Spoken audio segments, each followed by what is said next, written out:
All right, we're off and running. Day 2 of the NFL draft is in the books. Welcome to the Krug Show, brought to you by Pig and a Pickle, the best barbecue in all of Northern California. We are going to talk about the Niners, who they drafted, who they should have drafted. No, we'll get into it. Who are the winners? Who are the losers?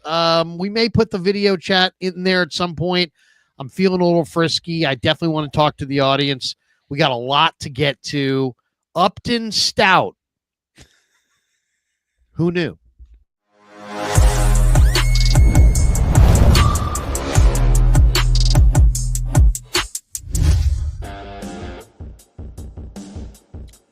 Off and running, the Krug Show, Friday night style. Don't do a lot of Friday nights, but it's draft night. And absolutely the two guys that I would want to be talking to about the draft are Mel Kiper and Todd McShay, and they couldn't make it tonight.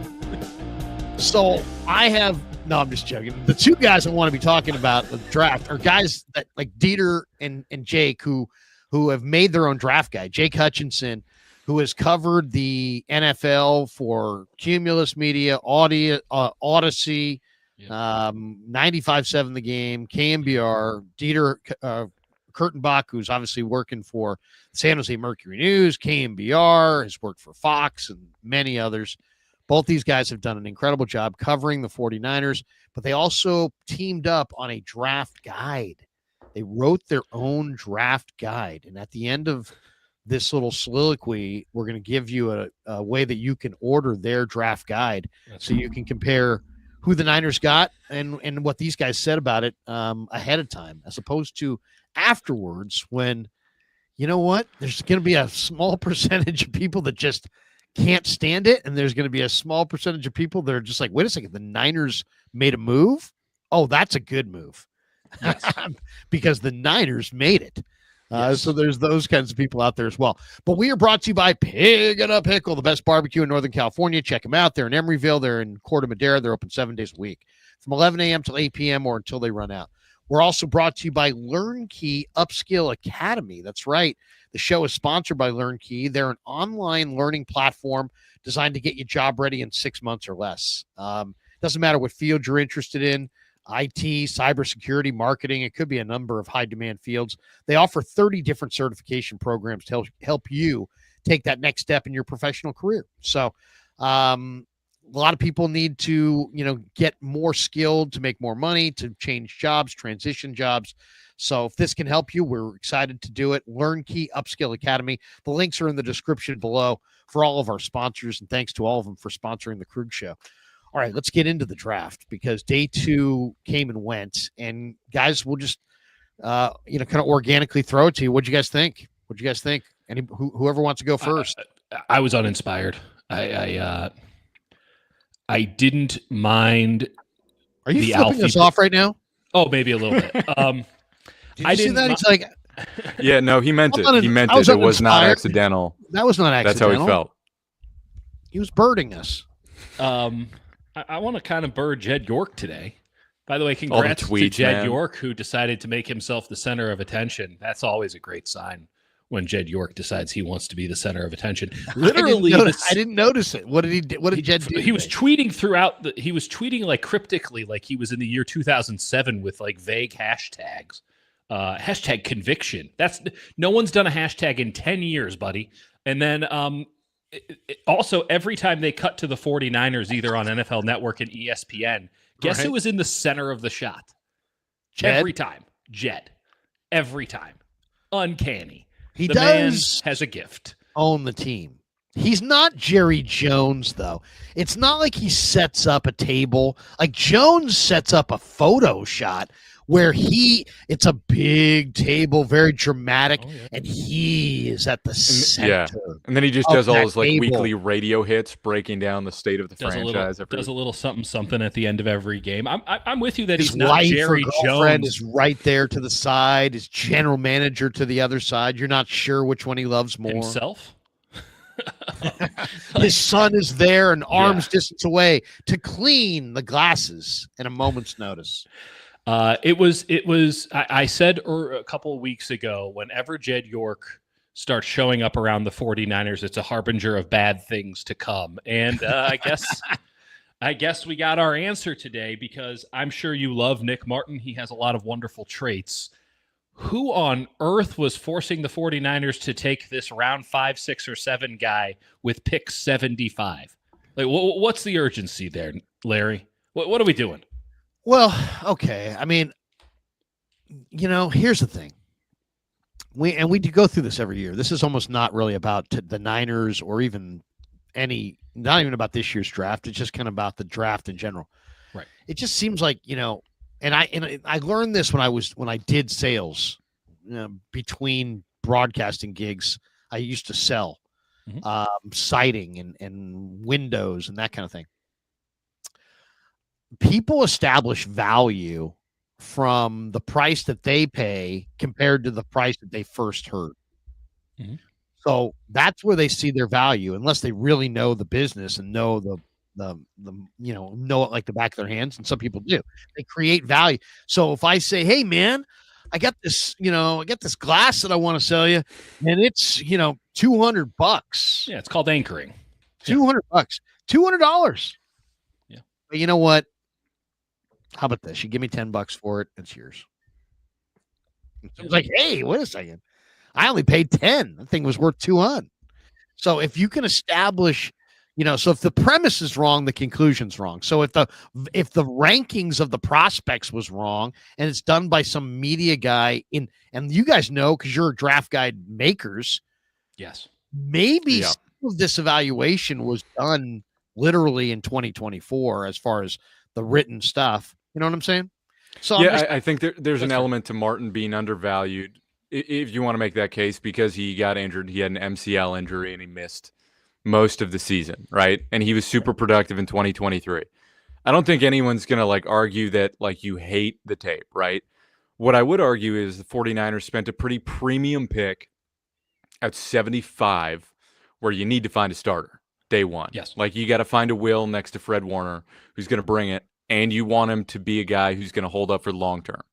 You draft a guy who is 5'11" and 221 or 222, which is an outlier. And I know, sure, he might have slimmed down, for some of the testing scores and all that. Which also, if you're going to hold the testing scores, but also argue that he's slimmed down, then the numbers aren't quite there. Point is, he's a really good athlete, but he is undersized. He's the same size as D. Winters, who could do nothing but get injured last year, and who is all over the place. And by the way, who's a 7th-round pick because of his size. So I like him in terms of I think he flies to the ball. He brings a lot of heat. He wants the smoke, which you want out there. Yeah. But at pick 75, I really strongly question that value, and I think his size could be limiting and could be an injury concern. And I know the 49ers said they're not concerned about that because all he had was the MCL injury, but he's not in the NFL. He's playing in the Big 12. So there's a bit of a difference there in terms of physicality. And by the way, the Big 12 offensive linemen had a field day with him when they got to the second level. They couldn't do it often, but in the limited amount, and I'll cop to not having a comprehensive understanding about this guy because there was limited 24 tape. But in the covering my ass portion of the last 2 hours, Larry, there's some really interesting stuff. And as Jake noted, this guy's got the crazy, which you have to have as a linebacker. He clearly has the screw loose that is necessary to be a good linebacker at the NFL level. You have to go in with full conviction. #conviction from Jed York today. But he is getting bounced around out there by players who are almost, obviously bigger and stronger than him. I'm seeing running backs blow him up in pass pro. That is of concern. They're looking for a Dre Greenlaw replacement, of course. Goes without saying. You need one of those. D. Winters is not it. They couldn't give D. Winters the job last year. They gave it to Devondre Campbell. They tried to give him the job, and he refused to take it. And then he wasn't available to take it. But Devondre is a strong locker room leader. That was right. Until he left. Until he went AWOL and became a locker room cancer. But remember that? It was 3 weeks before the bottom fell out. He was a strong veteran presence.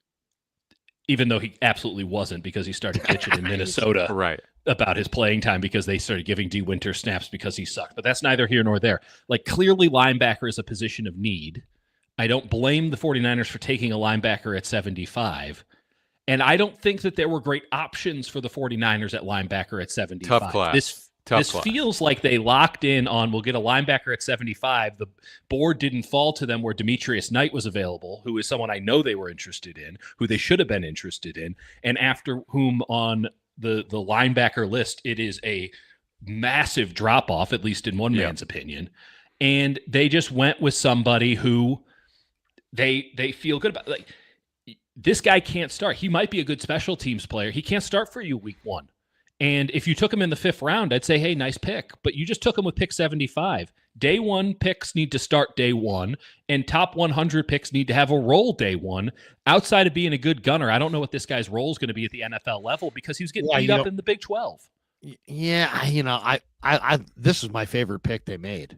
I like this guy a lot. And as far as where he was ranked and this and that, no doubt he's been one of the late risers. But people have been sleeping on this guy. He missed all of this year with the knee injury, or missed a lot of this year with the knee injury. But he's rocked up 6 feet, 220, and just flies. 4.5 without his shirt on. He's ripped, but I mean, he's got sideline to sideline speed, and he made tons of tackles. He's very explosive, 38-inch vert, 10.3 broad jump. To me, it's like, look, you got the production part. Does he have it? Yeah, he does. The guy had 135 tackles in 2023. That was 6th best in the FBS. He had 21 run stops. It was tied for 8th best. He had 6 sacks, 2 picks. This guy was very, very productive.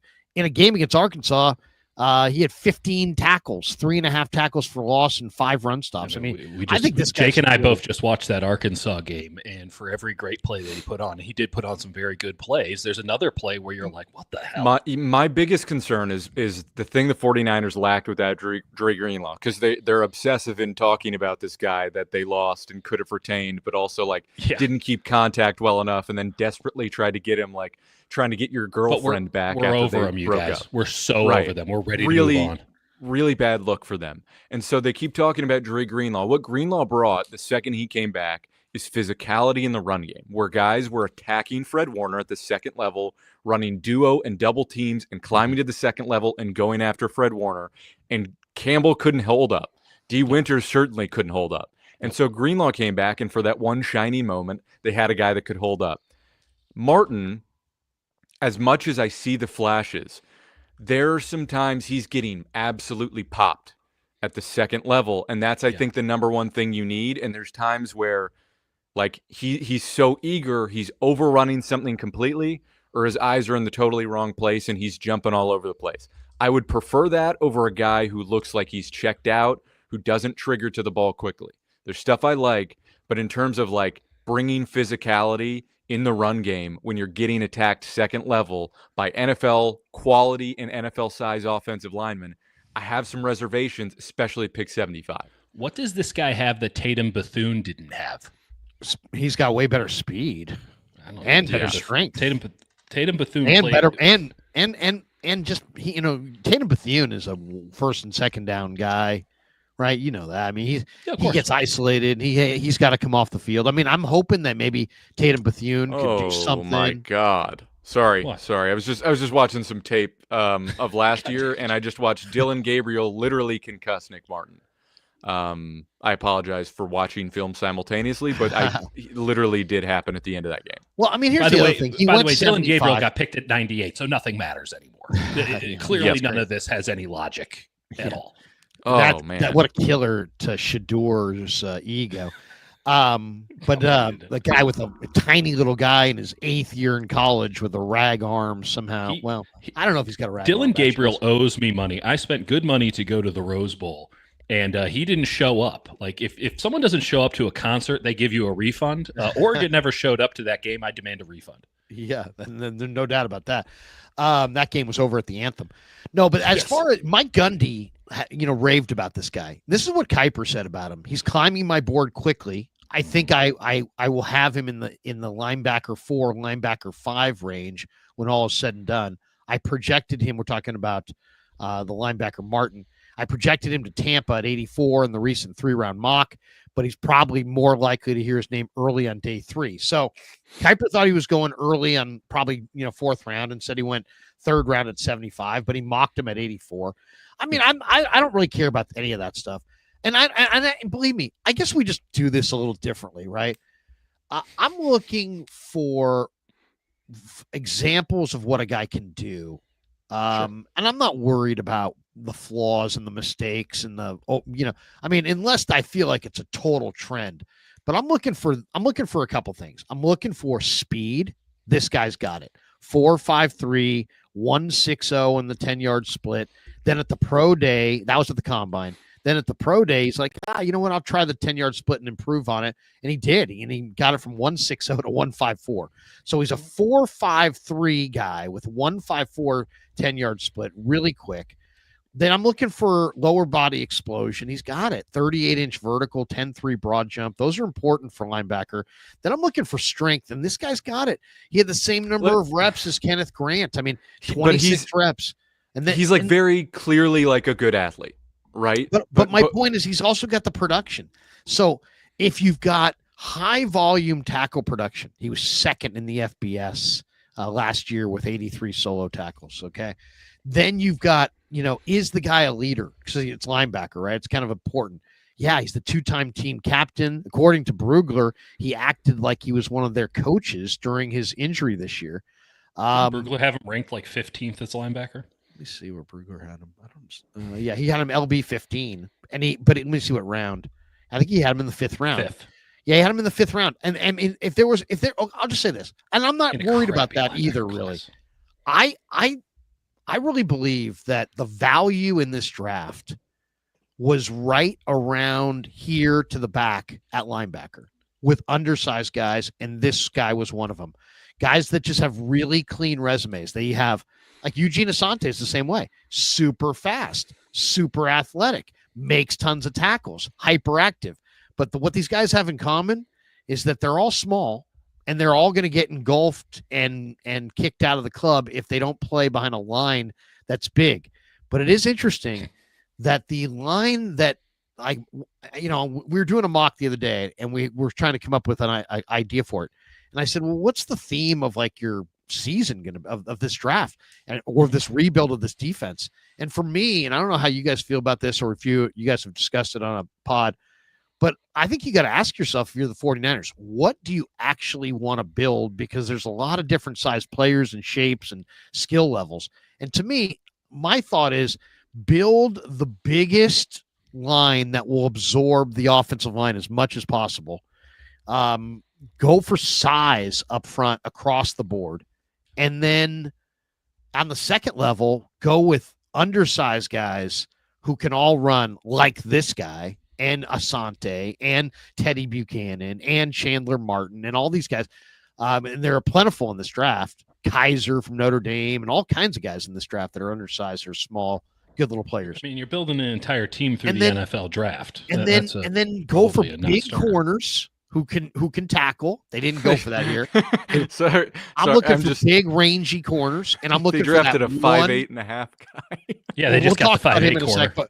But then I'm looking for that one thumper next to Malik Mustafa, because Mustafa's a big thumper and Lynch was a thumper. If they could find, I like Robert McDaniel, but if they could find another big hitter next to Malik Mustafa. But does that tactically sound like you need a guy who can That's what I want my D. Free safety? Like it's not the Legion of Boom. I'm just saying, like, you need a guy who can play coverage, unless you got to have a guy who can cover. You're right. You got this hit. You're right, Jake. These hitters that we're talking about also have to be able to cover, or they can't stay on the field. So that's the other little wrinkle. We just saw Nick Emanwari, who is a prospect that I'm not very high on, because when you watch the All-22, he's just floating. He's just waiting for something to happen. The highlight film looks awesome because when he activates, he does really cool stuff because he's an elite, like a truly elite level athlete. But if you don't activate, it doesn't matter how athletic you are. So it's just to say that's Nick Emanwari. He goes in the second round.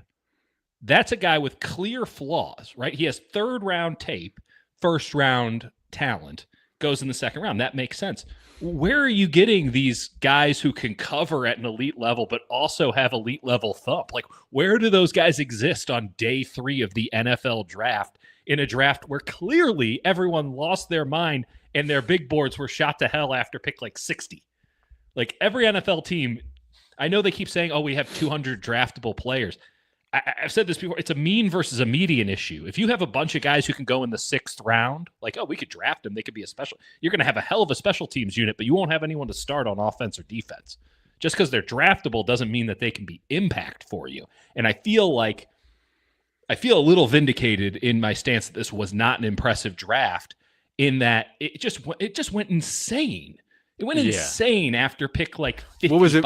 Yeah, was it pick 74, Pat Bryant out of Illinois? Bryant.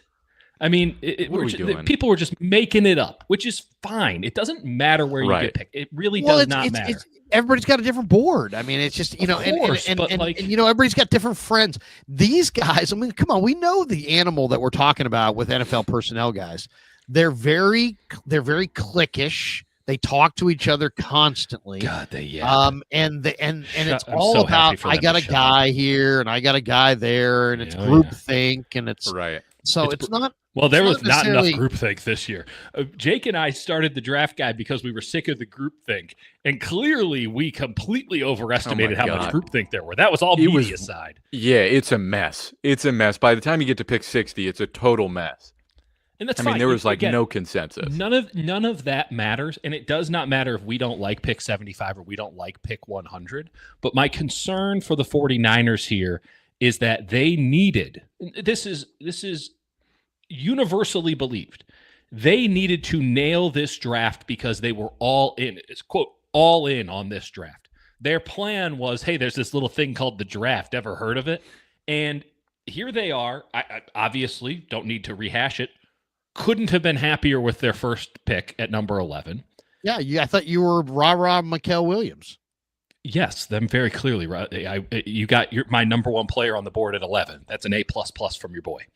Yeah. So how negative could you possibly be? In your mind, they absolutely nailed the number 1, and you're still kind of pessimistic. You don't like Collins, Stout, and I'm okay with Collins. I think the way that we phrased it, Jake, was Collins was the worst thing they could do without us not liking it.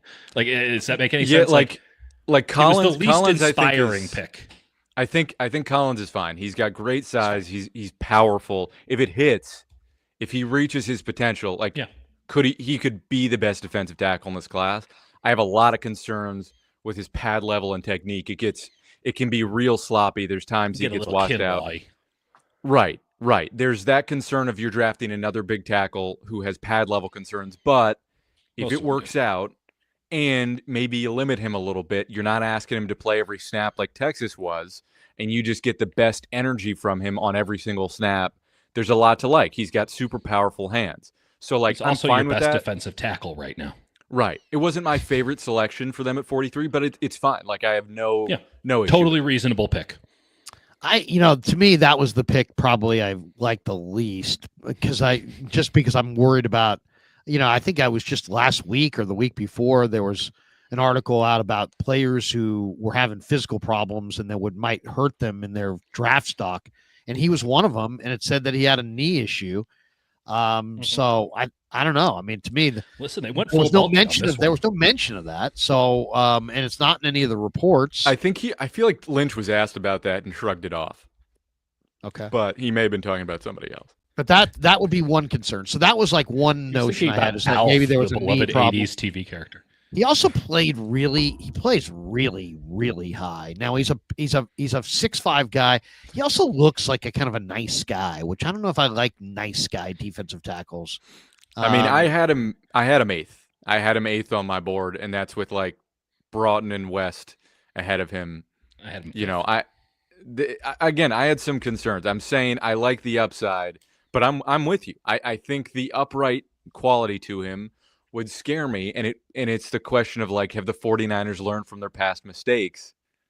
We'll see. Probably the same coaching staff was around that time, and did they learn from their mistakes? Like, well, maybe the mistake is the entire damn system. Have they developed a single defensive lineman that they've drafted. Yeah, people will say Bosa, but Nick Bosa was the truth in 8th grade.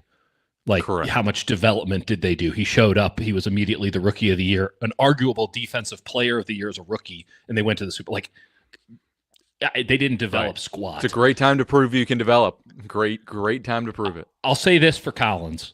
When he does keep his pad level low, he's got great get off for a big man, for a legitimately big man. And when he keeps that level low, he can really stay low. He doesn't get like brought up too much. His pad level issues are his own. Like he doesn't get like Deontay Walker, like he tried to get low and then immediately got stood up a lot, right? Like that's not the case with Collins. When he actually gets onto the blocking sled, that blocking sled moves. His high end is really, really fun. Yeah. And you mentioned his hands. He's high end. He's definitely higher end than the other guys. Like there's a bunch of guys, right? A bunch of defensive tackles. You could have gone a bunch of different ways. Yeah. Yeah, but I mean, this guy definitely is like the gamble on a guy who could be a War Daddy Pro Bowler, or he could be a guy with consistent knee problems and injury problems. It's the Emanwari thing. He's got can't play with any leverage, and first round body, third round tape. Like second round is bad. And second round is just every single team is swinging for the fences, right? Just go for it. So I get it. I would honestly, I would like for them to draft another defense. If they were to draft CJ West at 113, I'd forgive some of the insanity. An ESP Bowl, something like that. There's a bunch of good defensive linemen. They got a bunch of picks. They got 7 picks on day 3. Here's the one. I didn't study a lot on Upton Stout. I watched film on him about a week ago for 5 or 6 minutes, just taking a look at what he was, and I could see that he was small but really aggressive. But this is what Kuiper wrote about him. He put him as his sleeper player at cornerback. He says, can we establish that they drafted 2 guys out of that same column? I'm starting to wonder if the 49ers draft process was the Mel Kiper column from about a week ago. They're like, we'll set our board once Kiper, I read that Willie Lampkin's in this column too. Yeah, it's like, where did I know the Oklahoma State linebacker's name? Like, why? Because I had made a joke about like excited to find out what random play for. Like, there was some weird thing that happened in my mind. I'm like, man, where do I know that name? It's like, oh yeah, the Kuiper thing. And I was able to quickly pull up the hyperlink because I did save the article. And then, sure enough, next pick, Upton Stout. And it's like, oh, it's a pretty good little observation. Though. He says Stout is a classic overachiever. He's only 5'9", 181 pounds, but he maximizes his talent. He's tough to get off the field because he prepares well and he has an impressive skill set. He allowed only 2.4 yards per pass attempt on throws his direction last season, 6th in the nation among defensive backs with 200-plus coverage snaps. He diagnoses well, displays a good feel for the position. His instincts are terrific. That helped him to 6 interceptions over the past 3 seasons, though 4 of them came in 2022. He has a 6th sense for being around the ball. That goes for run defense, too. He closes well with 4.44 speed. He's a reliable tackler in the open field. His 10 run stops and 7.5 tackles for loss last season. He had that playing primarily in the slot for Western Kentucky. Yeah, like but then he goes, let's say round 6. There are a lot of good corners in the middle rounds this year, and teams might favor more size, but Stout could be a day 3 contributor for a roster. So once again, this is like, if there is a theme here, it's that the Niners, I think, found players they like. I think they found probably 3 good football players out of 4. I'd give them that. That would be my guess. Yep. We'll find out who's exactly the dud is over time. But they reached for every single guy.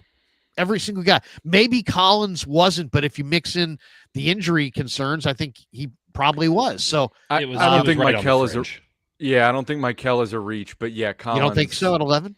No, not at all. The next players all were pretty incredible players. You had Walter Nolan, Tyler Booker. He's going to have to play at a real high level. Tyler Booker 12. Oh, Tyler Booker is going to have a hell of a career. Tyler Booker wasn't Larry. Tyler Booker can play. It's a right system for him to be in. Yeah. But Tyler Booker is a pretty brutal athlete who's pretty stiff. He's a finisher. He's like an awesome guy, that you love to love, but like he cannot really. He's a He great player. struggles to get out and move. But he's No, I know become he's not a if fit you for took a every guard scheme. at I 12 know and he's not. he has He's not a fit athletic for every concerns. scheme, but you know he's. But he at he's a 12, fit for 12 their isn't in. scheme. He's nothing. He's not even close to like a Quentin Nelson type prospect. I think it's No, a but I mean, gross Quentin over. Nelson's the greatest guard ever. Right, Well- but like you're talking about that, like you need to be almost at that caliber to warrant a top 15 pick for a guard, and Booker's nothing close to that in my view. And I like him. I We'll like He's him, not- he's but I nowhere think near draft like a Graham Barton, right? Graham Barton's a first-round Right. pick last year. He was the best Premium center in that athlete. class, and he was the best center in a couple of years. He'd been the best center since Creed Humphrey, who was a I don't even think second-round he was pick. the best center in that class because is this last year? Yeah. I thought Frazier was incredible, and Frazier was the guy who had the better year according to PFF. The PFF Um, is incorrect on that one. I mean, Mason Graham had an absolutely awesome year for the Buccaneers. So Awesome. who did they miss on? If they missed on one of these four, who did they miss on? Martin. Martin would be my gut, and it's not that I don't think he can be a productive player. I just think it's like 2 rounds too early for a guy that, like, if you drafted him in round 5, I'd be like, great pick. You know, that's a guy who's undersized, so you're getting the value of drafting a guy who's undersized, and you're not investing this guy must start level pick. I just have major concerns about that size and the fact that in the tape I'm watching, he is getting attacked at that second level, and that was one of the things the 49ers struggled with immensely at linebacker next to Fred Warner last year. Let's also add in the fact that it's the Big 12, and we're not exactly dealing with the highest level of competition comparatively to like SEC or even Big 10. I think there was a drop-off between those two. Big 12 offensive linemen, which one of those was taken early, they were destroying him at the second level. You mentioned Larry, and it's a fair way to look at it. What can this guy do? Right. And there are a lot of things that he absolutely can do. You know what opposing offensive coordinators are going to look at? What can't he do? And how could I make him do that repeatedly when he's on the field? And this guy is going to get swallowed by NFL caliber offensive linemen because the jump is significant from the college to the NFL level. And if he's getting lost and kind of bumper laned around in the Big 12, like, he's everywhere. He's flying. I appreciate that. He has the screw loose. Like, there's a lot of things to like. He just looks like a special teamer to me at this point because of his ability to get absolutely washed out by any position on the offensive line. I mean, again, cursory watch. So totally unfair to pretend as if I'm an expert on him with even these strong takes. But like in the 20 or so minutes of all 22 that I've put in just today, I saw him getting absolutely destroyed by a running back, a left guard, a right guard, and a right tackle. And apparently, according to Hutch, who has sent me this video, a quarterback. So not exactly. Dylan Gabriel quite literally did run him over and concuss him. And they're about the same size. So that's my concern. I would hope that the crazy can overwhelm that. Some guys want it more, but this has Scooby Wright written all over it. You might remember Scooby Wright from Arizona, great college linebacker, got to the NFL level, and oh boy, I'm too small for this. Wow. There's no doubt you'll be eating those words. I mean, I'm glad that we're rolling on this because you're comparing this guy to Scooby Wright from Santa Rosa. Yeah. Really? Scooby Wright, who I believe won best good at linebacker in college Arizona, football. but who's good at Arizona, but He was a great player at Arizona. yeah, I know, but he was total limited athlete. This guy is a great athlete. This guy's chart is incredible. He's like 93rd percentile for speed. His for chart lifting. his chart would But he also crash was the productive. airplane. You know how they have to like make sure that the weight is evenly distributed on a plane so it doesn't go down? This guy's chart is all over here. They would be looking for a tumor if your body looks like this thing on his chart. It's explosion all over here and nothing on the top end when we're talking about arm length, size, weight, all these things. He doesn't have it. And You know who had arm length? Devondre Campbell. Well, Devondre Campbell was an all-pro linebacker at one point in his career. He had arm length. The 34-year-old Devondre Campbell is nothing, but 26-year-old Devondre Campbell, quite a different story. You got to be able to run. This guy can run. He's got instincts. I like this player a lot. Larry, Great I gunner. think my qualm with it, and I think Dieter's qualm with it, is not so much that he isn't like he in and of himself is a horrific player. He's not. He's not. I see the flash, and I'm sure what's going to happen in the preseason and in training camp, there's going to be some flash for sure. But is he going to look good in training camp? He can absolutely launch, but I don't know if there's the actual like meat of the meal, right? If there's the actual foundation to be a quality every single down will linebacker. And I'm not saying that it can't be the case. I'm saying my concern is getting attacked by more physical, larger NFL caliber offensive linemen at the second level to displace him. And I just wonder if he's going to be able to hold up. D. Winters was the same size and was injured every single game, it seemed like. And D. Winters can fly. And it's similar mold. It's all about what happens in front. You know, if you can get big guys that can protect him, then you're going to cover him. If you can't, then yeah, you're right. He's going to get picked off. Here's Nick Martin talking a little bit. Let's see what he has to say. Lewis and Fred Warner. Let's talk about Fred Warner. I have two linebackers I have big respect for. Is Ray Lewis and Fred Warner. Yep. I mean, they dogs. I mean, they got a knack for the ball and play recognition, you know, and Fred, he balling right now. Yeah. And I grew up watching Ray Lewis. I mean, and I never bought any player's jersey other than Fred Warner's. Like, I mean, he's like I'll wear his jersey and be proud of, you know what I'm saying? Like he a dog for real. I mean, he's definitely a dog. And I don't necessarily mold my game after anybody because it's like I want to innovate the linebacker position in my way, you know what I'm saying? And not necessarily like trying to be somebody else, you know, but it takes game to no game. So of course. You got to look at people that's doing it right now and saying what they're doing, like, all right, bet, like hooping for sure. Like, you know what I'm saying? I'm feeling pretty good about it. We'll see. I mean, I hear what you're saying. Where's his nose for the ball? Like he forced one fumble last year. You know, Dieter, he's got it. He's, you know, against Texas, I'm seeing major tackle. He had a pick and he swatted a ball down at the line. He is flying around. He is everywhere. I'm not questioning his ability to get around the field. I'm questioning his ability to get to where he needs to go when the other team is trying to move the ball directly at him. Yeah, I say that about the interception. 35 tackles last year. I say that at the interception and the PBU, and I also watched him just get absolutely pancaked against Texas. Again, it's like there's a lot of flash, but I don't know if he's going to be able to have the substance to just be an every down will linebacker at that size. He's an outlier physically and is listen, there's a lot to like athletically. I just don't know. Yeah, no, I hear you. I mean, I will say this. I think this is the trend. I really do. I think this is the trend. I know exactly what you're saying though, because this is a small framed linebacker. This is a safety. This guy looks like a safety. Right. And so he's too big for safety. And he's short. He's short, and he does not just short. He's got short arms. Yep. He's a short armed guy. Some real Desmond Bain energy. Some real scrappy do. So I get that. I get, and he has. I watched the same film. He overran plays, and you can see the lack of ideal length. There's no question. But to me, I mean, this guy checks all the boxes. He checks his production, speed, desire. I mean, smarts. You just heard him. Size, not a box. No, it's not. It's really not. Not for linebacker. I'm telling you.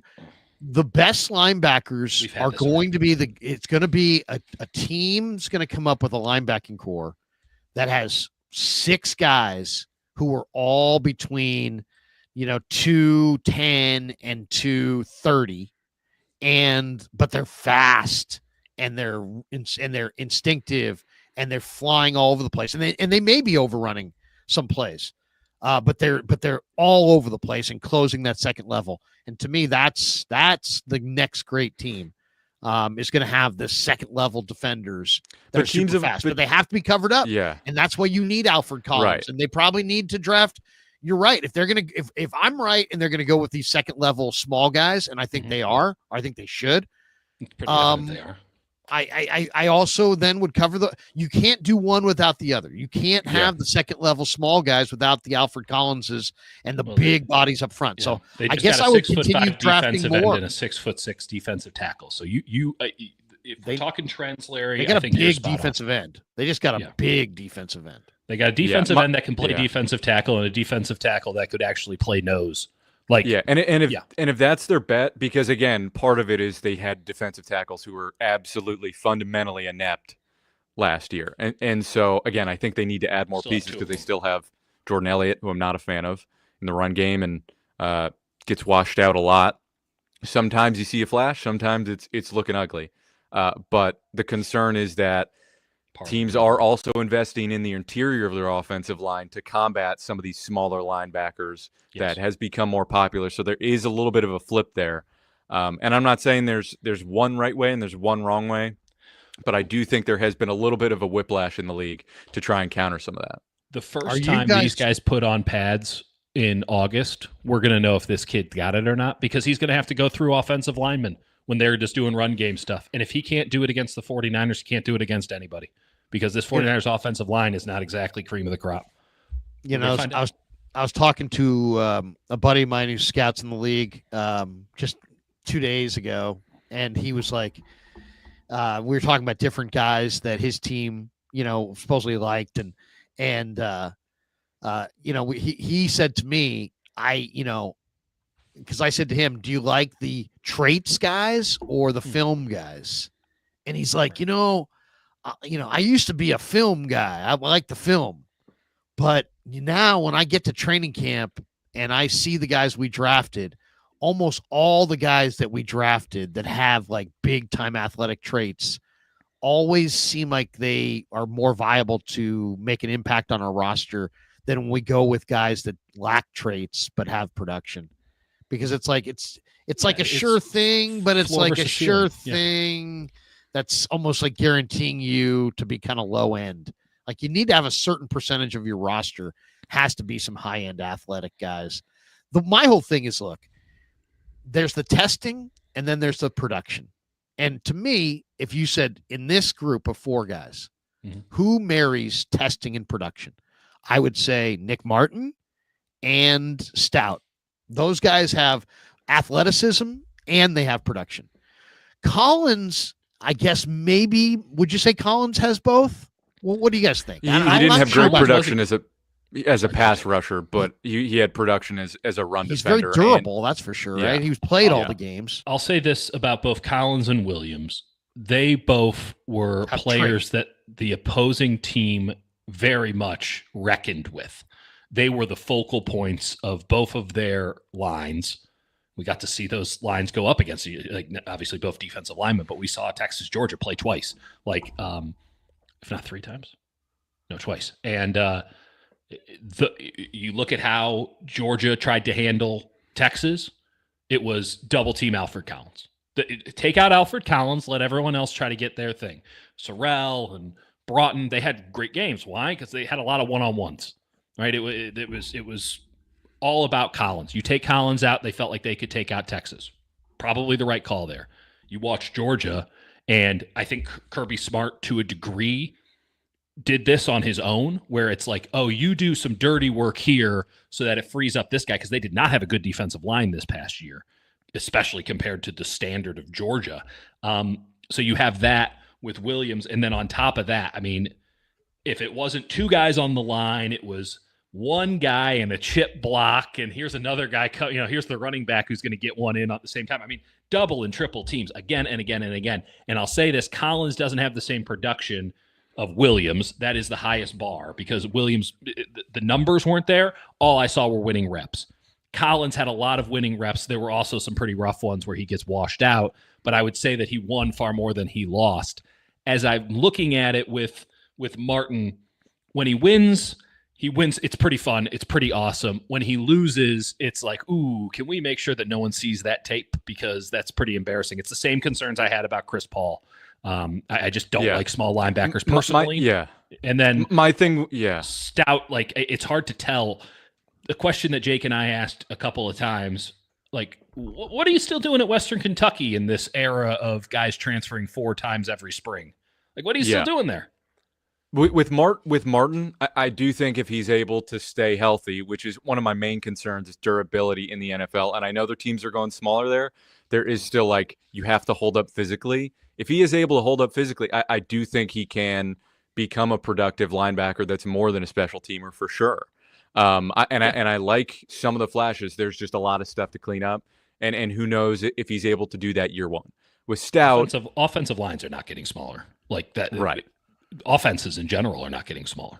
So. With Stout, I think that the tape is awesome, right? You love him at nickel. The question is, like, from a philosophical, not even a philosophical, from a practical roster building standpoint, you have an elite nickel in Diamador Lenore, and so the indications, at least from what John and Kyle were saying, is we kind of want him to stay outside. To say, like, he's done it for like 2 years, and now they're like, well, it's kind of hard for him to do both, but he's done both, and he's been great at both. So, I mean, why are you limiting him? I personally think that you should have valued outside corner and let him continue to do his thing as both. But maybe I think they've had a harder time trying to find backup nickels and thought, listen, we're convicted on Stout being a quality nickel, maybe from day one or fairly early on, and then we can just keep Lenore outside. So maybe that's how they saw it. I like Stout as a prospect, but I question a little bit the process of saying we're not going to put Lenore in the slot anymore. The best case scenario with Stout is you have a lesser player than the one you already have at slot corner, and now you have a lesser outside corner because, like, Lenore is just above average. You just need depth, though. It's not. I wouldn't even worry about that. You're gonna have a whole. You You're need gonna add starters. more players.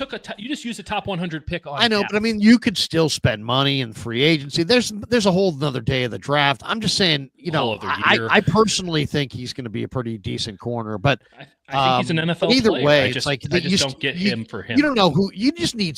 To me, I don't care who's where. You just got to have 7 or 8 guys in camp that are viable NFL corners. They're nowhere near that right now. Trey Brown, is he a player? Trey Tomlinson, is he a player? Terrell Luter, is he a player? They got some question marks back there. So they're full of question marks. They need to add. I would say just need to add bodies back there and figure it out. This guy sounds pretty good to me. We'll see. The scouting report on Collins is interesting. I wanted to read this to you guys. These are pretty good quotes here. I don't know how much you guys have seen Collins. To me, Mikael Williams, even though I didn't love him, it's pretty obvious that his physical dominance is going to make his level. He's no chance of a bust. He's either going to be just solid, which is what I think, or he's going to be really, really good, is what you guys think. But I'm, one or the other. There's no chance he's just awful. He's just too talented. No, worst case scenario, he sets an edge for you. You never hear from him again. Like, he's better than what you already have at 5 technique. But he's a 5 technique. Like, this is the thing that kills me about the draft. Everyone's like, oh, edge rushers. More than half of these guys as edge rushers can't play the position of defensive end. Like, there's a difference between a guy who can just come around third the down outside. Specialist. That's right. And it's they're so productive. 3 downs. I mean, except on first and second when they're running right at you because you're the weak link of the defense. Like, I appreciate that this guy's an actual defensive end who could, and this does take some projection because he's rather nascent with his pass rush. Though I do think he has a really strong foundation, and I do think he has the explosion. Like, I think it's all there. I don't need to rehash that anymore. Regardless, like, he is a first and second down player today. He can be a third down player on the outside because you can definitely play him on the inside in a sort of a speed rush as they did at Georgia. Like, he can be a third down pass rusher, that specialist, that edge, with a couple, half a year if everything goes perfectly. Like, that's a pretty ideal circumstance. So I'm with you 100%. Yeah. So, I think whether he was my favorite prospect or not, he's going to play at a certain level. Not really concerned about him. Right. I like these last 2 picks a lot. The Collins pick is the one that I think has potential to, like, he didn't give him anything this year. No, we'll see. There's a lot of boom bust there for sure. There's something, a lot of concern there. 6'5.5", 332, no 40. Yeah. So that always concerning because guys who are fast always run the 40, and guys who are slow never run the 40. But And if so it he makes but me if think he might his be main slow. ask is to like hold up against double teams and be gap Right. sound, like the 40 doesn't matter too much, and I do Right. see him I with see the enough explosion. closing speed to make up for that. But yeah, there are concerns. Oh yeah, Started It's of note. just 12 of 48 games before he started all 15 last season.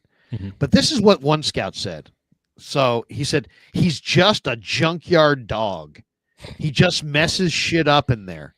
Just a load at the point of attack. He can jolt and snatch people. He takes it. Talking about double team blocks, he takes it on. Got some sneaky quickness in the gaps. Plays with balance. Not much range. Not going to do a lot of sexy things. Pass rush? Question mark. Just let try to get some big push and use my length to try to mess things up. He's the type of guy you need to win. Not going to be a Pro Bowler or a 10-sack guy. Just a guy in there wrecking things and being a problem. Marcus Stroud was a little more dynamic. National Honor Society student at high school and earned academic honors at Texas. Quote, first round for sure, a second scout said.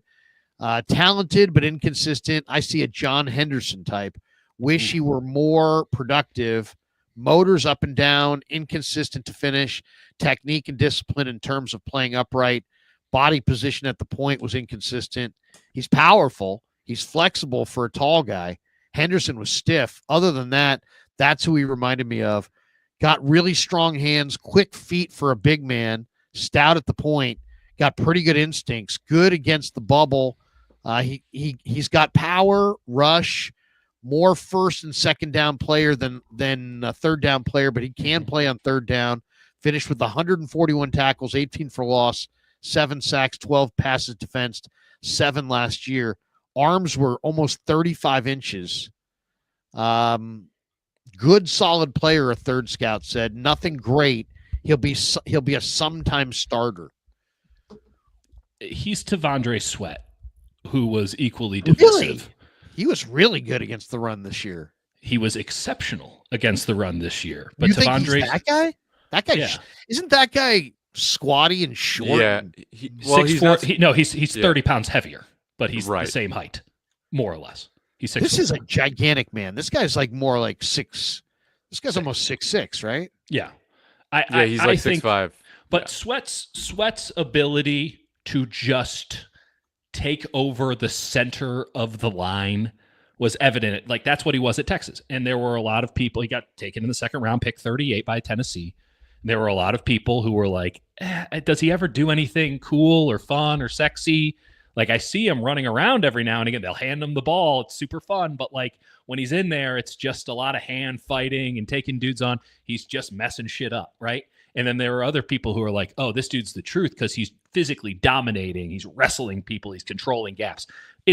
This is literally the guy who replaced him on the Texas defensive line, was asked to do all the exact same things, and I think did them at a little different, right? Because of a little bit of a different body type, but the same sort of thing. Just mean, relentless motor after the snap, like when the whistle goes, like they're on. I don't know what they're like between everything else.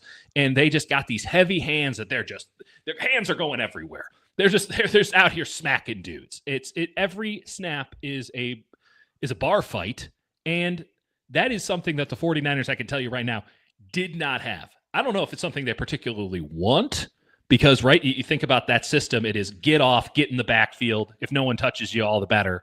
Like, that's their thing. I will say, to their credit, if you're talking about the thesis of, all right, we want smaller linebackers who just trigger to the ball and have to think a little less and maybe don't have to hold up in the run game as much, Collins answers some of that problem for you in terms of swallowing up space, in terms of force at the point of attack. I do think there is quite a bit more pass rush upside than he's being given credit for, because there's immediate power, and I've seen him quite literally throw guys to the ground. That said, again, like, I was higher on his teammate Vernon Broughton out of Texas. I thought he had a higher floor, was a more complete player. But again, the 49ers want to go this route. It's because of last year where they had no one who could hold up in the run game and just eat space and take a little bit of the burden off of that second level. And I think at least you would hope he could do that. But there are major concerns about pad level, and and just inconsistencies in his technique. It could all go to hell, but this guy has the chance to be the first true one technique that this team has had since DeForest Buckner. He's not DeForest Buckner. He's bringing the underachiever label with him from college, by the way. I would like to note that he was playing behind 2 first-round caliber defensive tackles last year. Like Texas, it's a lot of the same issues that you've had at Alabama in the past, a lot of the same issues that you have at Georgia. And Texas doesn't rotate like that. Texas just plays their best dudes. Sweat's on the field last year. 23. He's on the field like 80% of the time. So the idea, we can't get Collins in here because it very similar to Alabama. Sarkisian makes sense. Like when it's your time, you're going to get all the damn reps, and it's not your time. So if you like Tavondre Sweat, I think you're going to like a lot of what Alfred Collins does. And no question, there's a huge bust potential there.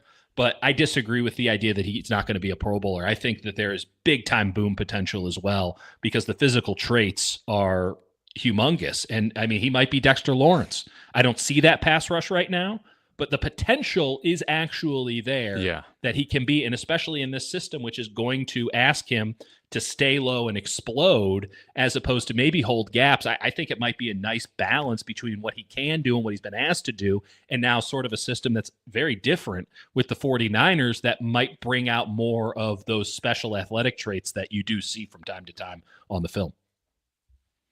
Collins is interesting. Very interesting. His film is really interesting too, because it's like, what do you make of this guy's body type? He's got weird, kind of an odd shaped body. I mean, it's like he doesn't really. He's a gigantic human being, but he's kind of isn't he kind of high cut? He's kind of It's like it's the weight is like well balanced for as enormous as he is. Whereas like Tyleek, Tyleek's got like 2 pounds on him. You see how wide he is. One thing I do want to say, just in terms of like the Nick Martin dialogue we had, part of the reason of the criticism of the pick is like, I think there were like other corners that like could do both. Like Jacob Parrish went at 84.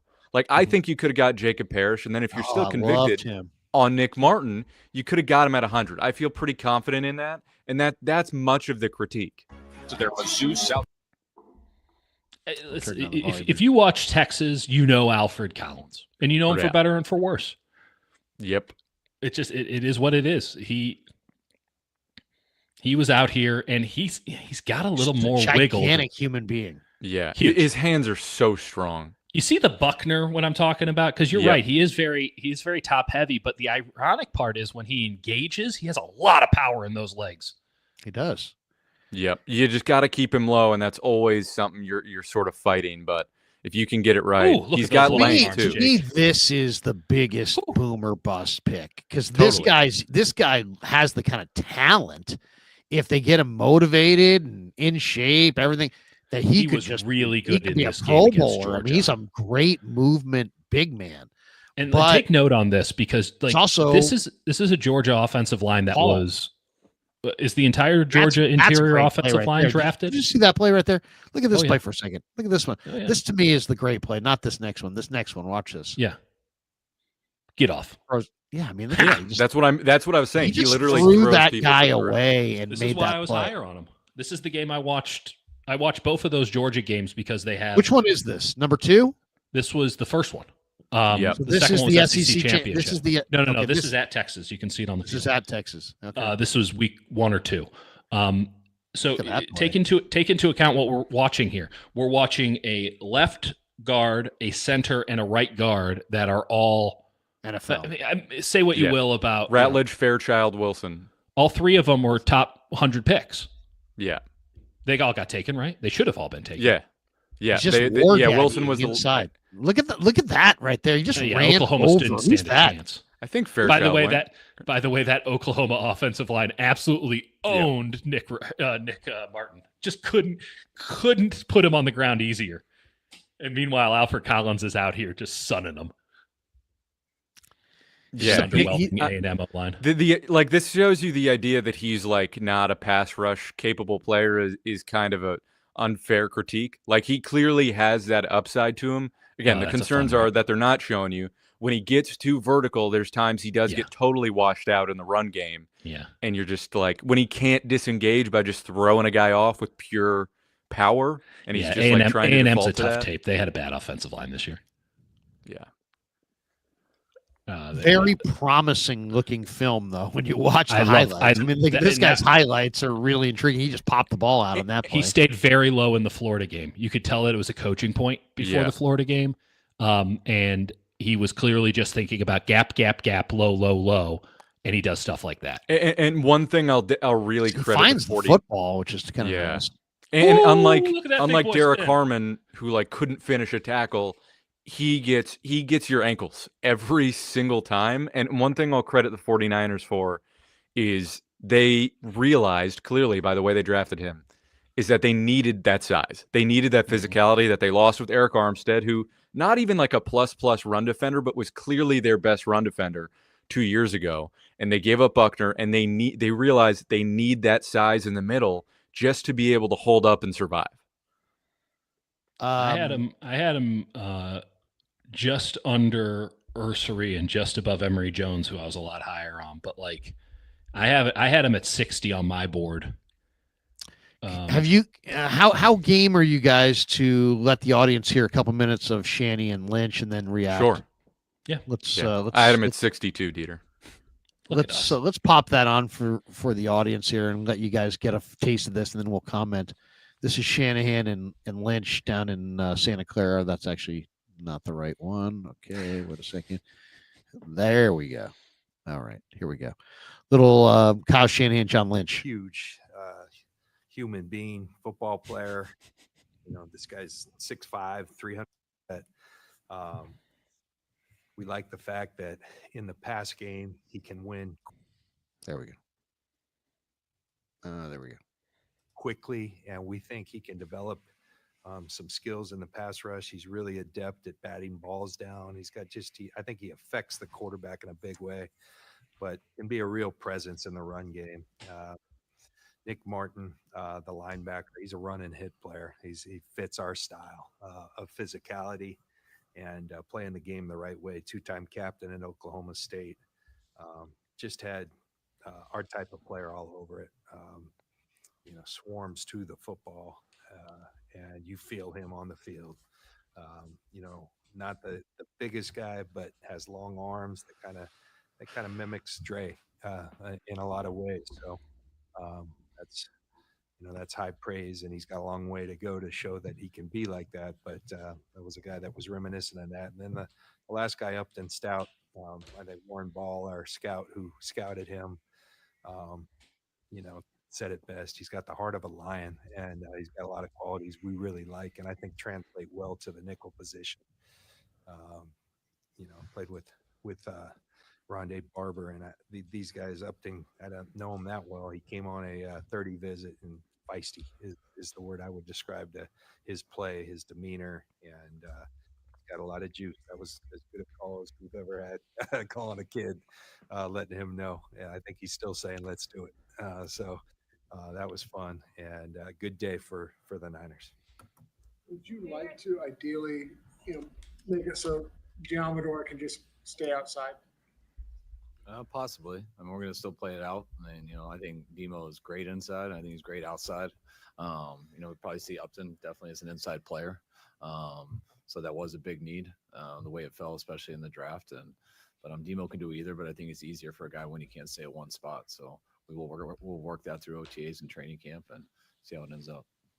For the picks so far, defensive players, pretty easy to determine. Was that kind of pre-scribed? We were going to do that, basically go all defense in these first 2 days? Okay, we hope so. I mean, that was, you always want to address your bigger needs, but you don't just draft to address needs. It's got to fit right. So we hope to play it out that way because we needed to do that. And I'm starting with the first pick to the next 3. It all worked out that way. And we were able to fill probably our biggest needs on the team right now. And one cool thing, I think you don't, it's not like Kyle, scripting 24 offensive plays. I think in a draft, you can play around. We do plenty of it, but much like a script in offense, it's third down or it's situational. The same thing happens in a draft, but I would tell you that with Michael, Alfred, and Nick, those were the guys we wanted. Those are the slots we wanted. And so that's pretty cool when it works out that way. And Upton, we knew we wanted a nickel, and there were a number of guys in play, and he ended up, and he was a guy we had a lot of affinity for, and so was really fortunate that he was still there at 100. It was getting a little hairy, but he hung on, so that was awesome. Compared Martin to Greenlaw a little bit, but he also said that he saw Greenlaw and Fred Warner as like a dynamic duo. But he also said that he studied Fred Warner for a long time. I think that he said that's the only jersey he owned is a Fred Warner jersey. Knowing that, do you guys see the possibility of that same type of tandem between the two of them? Well, I mean, that's as special of a tandem to me as I've been around. So I mean, that's a lot, but I mean, that's what you hope for. And I think Dre is one of the best run and hit linebackers that I've ever been around. Probably the best in the league at it. And when we looked at the college tape, we felt this was the guy who was the best in college in that way. And it was cool just picking up the phone, just like what you said. As Mike told him, I was like, "Hey, we lost a big hitter." And he goes, "Coach, I already know. I can do that. Like that's where I wanted to be." So it's just, I mean, what you said is accurate. He knew all about us, and I think he was just excited to come here as we already have him. I imagine Robert Saleh has very concrete ideas of what he needs for his scheme. How much input did he have on these picks? Saleh's got a lot of input. We always kind of refresh as a staff on what we're looking for. I think the impressive thing about Saleh, we have a system in the core, and the fundamentals of that stay consistent, but hopefully we're always evolving. And I think Robert's really into that, and we do a good job. He does a nice job of communicating that. Kyle's involved on the defensive side. I think it's one thing we've tried to pride ourselves on, being very clear with what we want, the traits at each position, and that helps come draft time. Our scouts, the continuity that we've had for a long time gives them a lot of confidence in going out and finding the right kind of players. And although I think like Alfred, that the length that he and Michael have, that's something we've been coveting for a while, and to have that now. But I think they're both guys that move fairly well, so that's exciting for us. We've been here 9 years, and Saul was first to come with us, and we've changed coaches a few times, and but our system, not just schematically, but the way we do the draft, that doesn't change. I mean, it's extremely important what the scouts say and what they find and what they present to us. It's extremely important what the position coaches find, and it's extremely important what the coordinators kind of relate to me and kind of how I interview all of them, and then I balance it out with the scouts and with John and how we all come to a conclusion on stuff. But we've been doing this for 9 years together, and having a new coordinator that's not a new coordinator because he's been here in the past kind of made it a very smooth, easy deal for us. All these guys, maybe especially the first three, is day one starters. I know it's always competition, but are you drafting them to be day one starters? No, we have aspirations when you're drafting. Day 1 and 2, you'd love for that, but these guys, everything is earned in this league. I think that's the biggest principle, and it has to be, and it's the way you want it. And so these guys will have to earn it like everyone else. We think they all have qualities that can lend to being starters, but there's a lot of competition, a lot of good football players that are already here. Yeah, this help but notice some similarities between Nick Martin's athletic score and Malik Mustafa's.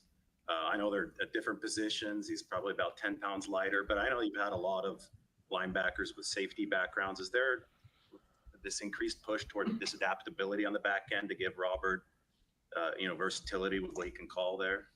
Well, I mean, I think one thing we look at, we play a lot of zone defense. How fast can you get back, plant your eyes on the quarterback and break, and then go do some damage when you do break, and how fast can you close? And you guys see that with Malik, right? He sees it and he goes and gets it. And Nick Martin has some similar qualities. So, albeit different positions, those are the type of players we like. It's not terribly unusual to see 220-pound linebackers anymore. But when you have a guy who is a run hit, 220-pound linebacker, how much do you weigh? Like, can this guy hold up? Can he be durable in the NFL? He had a knee injury last year, but I think other than that, been a fairly healthy guy. You always weigh that, but that's why you go get big guys like Alfred in front of him. And, I think it's a nice combination. And that's, I think what I was alluding to, the style of football that he plays. But one thing about Dre was kind of similar size, but had long arms. And so 32-inch arms, is long for a 5'11" guy, and that's a good equation. It helps keep linemen off you and all that. And power lifter in high school, some of those things that I think help him out the way he plays. Collins have a medical issue too, Where they said he was in a boot at Pro Day. He was in a boot at Pro Day. You're right. He was. He had a couple of things that he worked through, but he played through it. He had a really good senior year. So, For a lot of different reasons, you guys have said goodbye to a lot of players this offseason. Haven't had a lot of additions. How nice is it to be getting players in, players you picked, players of a lot of talent that you guys believe in? I told John today's the first day I kind of exhaled since free agency. You lose a lot of guys, so you just, for whenever that happened, but 2 months ago, a month and a half, but you come into work and you look at your board and there's a lot of empty spots, and you're studying the draft, but you don't know how it's going to pan out. And there's a lot of empty spots there that we would love to fill, but if they're not there, then you go other positions and stuff. So I was really hoping that we could fill out a lot of those spots, and we did today, which, that's the start of it, but you got to have some people there, and now it's to add some competition, and hopefully we add some more tomorrow, but it's definitely was a good feeling to add some guys here because we lost a number more than we ever have before. It's day 3. You still have a lot of picks to work with. How assuring is it that a lot of your plan up to this point has kind of worked out, and what kind of confidence does it give you to maybe play around with some things? It's a good foundation. This was a huge weekend for our organization. We love our core of guys, but there's a lot of opportunity on this roster right now, and it's also a lot of necessity, I think, to infuse some youth and some young players and some quality young players. I think this draft, we felt like that was the case, that there'd be a lot of quality starters through day 2 and into day 3, and that's how it played out. And we were fortunate to get the guys that we did. We got a lot of work still to do, and Kyle said it. Oh, that was it. Okay. That was pretty good. All right. Now you got the gist of it. They had a little buy, whatever, but we cut it. Give me your takeaway. Well, me. I found the. What was your takeaway from that? I thought the Nick Martin, he's got long arms thing was funny.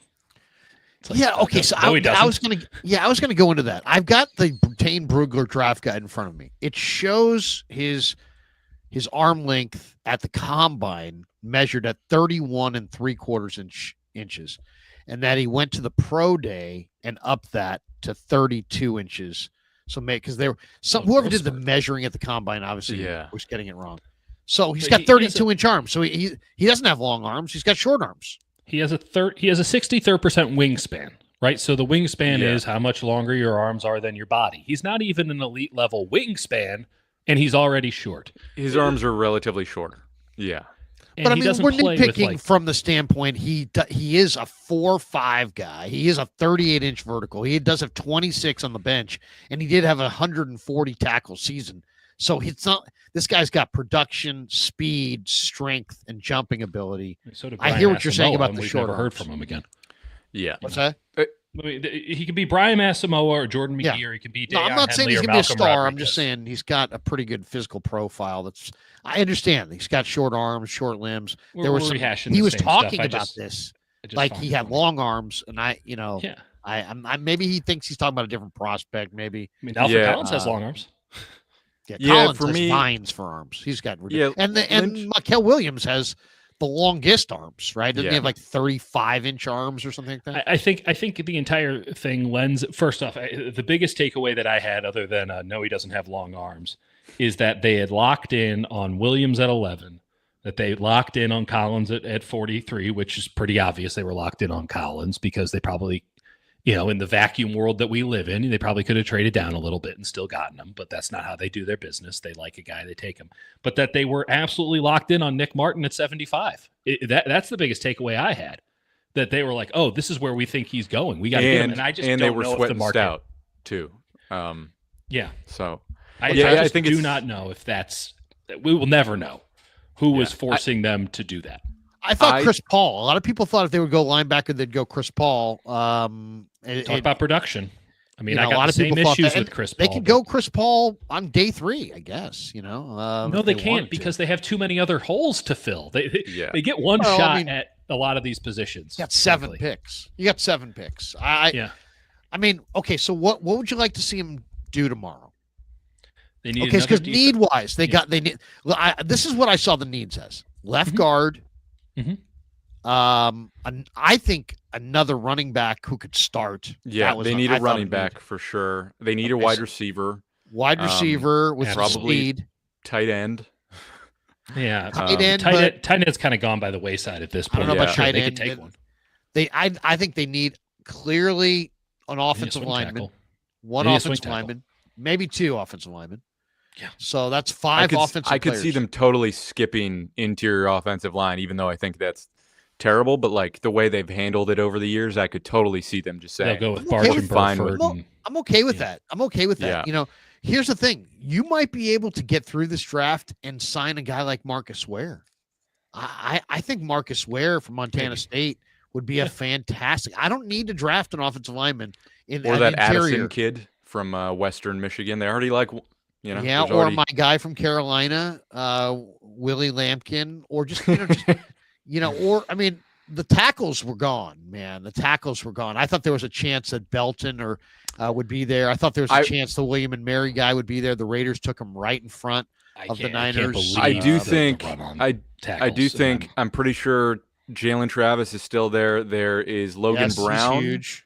There's Logan Brown, and both of those guys make a lot of sense for them. I do think scheme fit wise, Chase Lunt is an option as one of those like doesn't have an anchor, McGlinchey, Rosengarten type, gets out in space and moves. Exactly what they've always looked for in right tackles.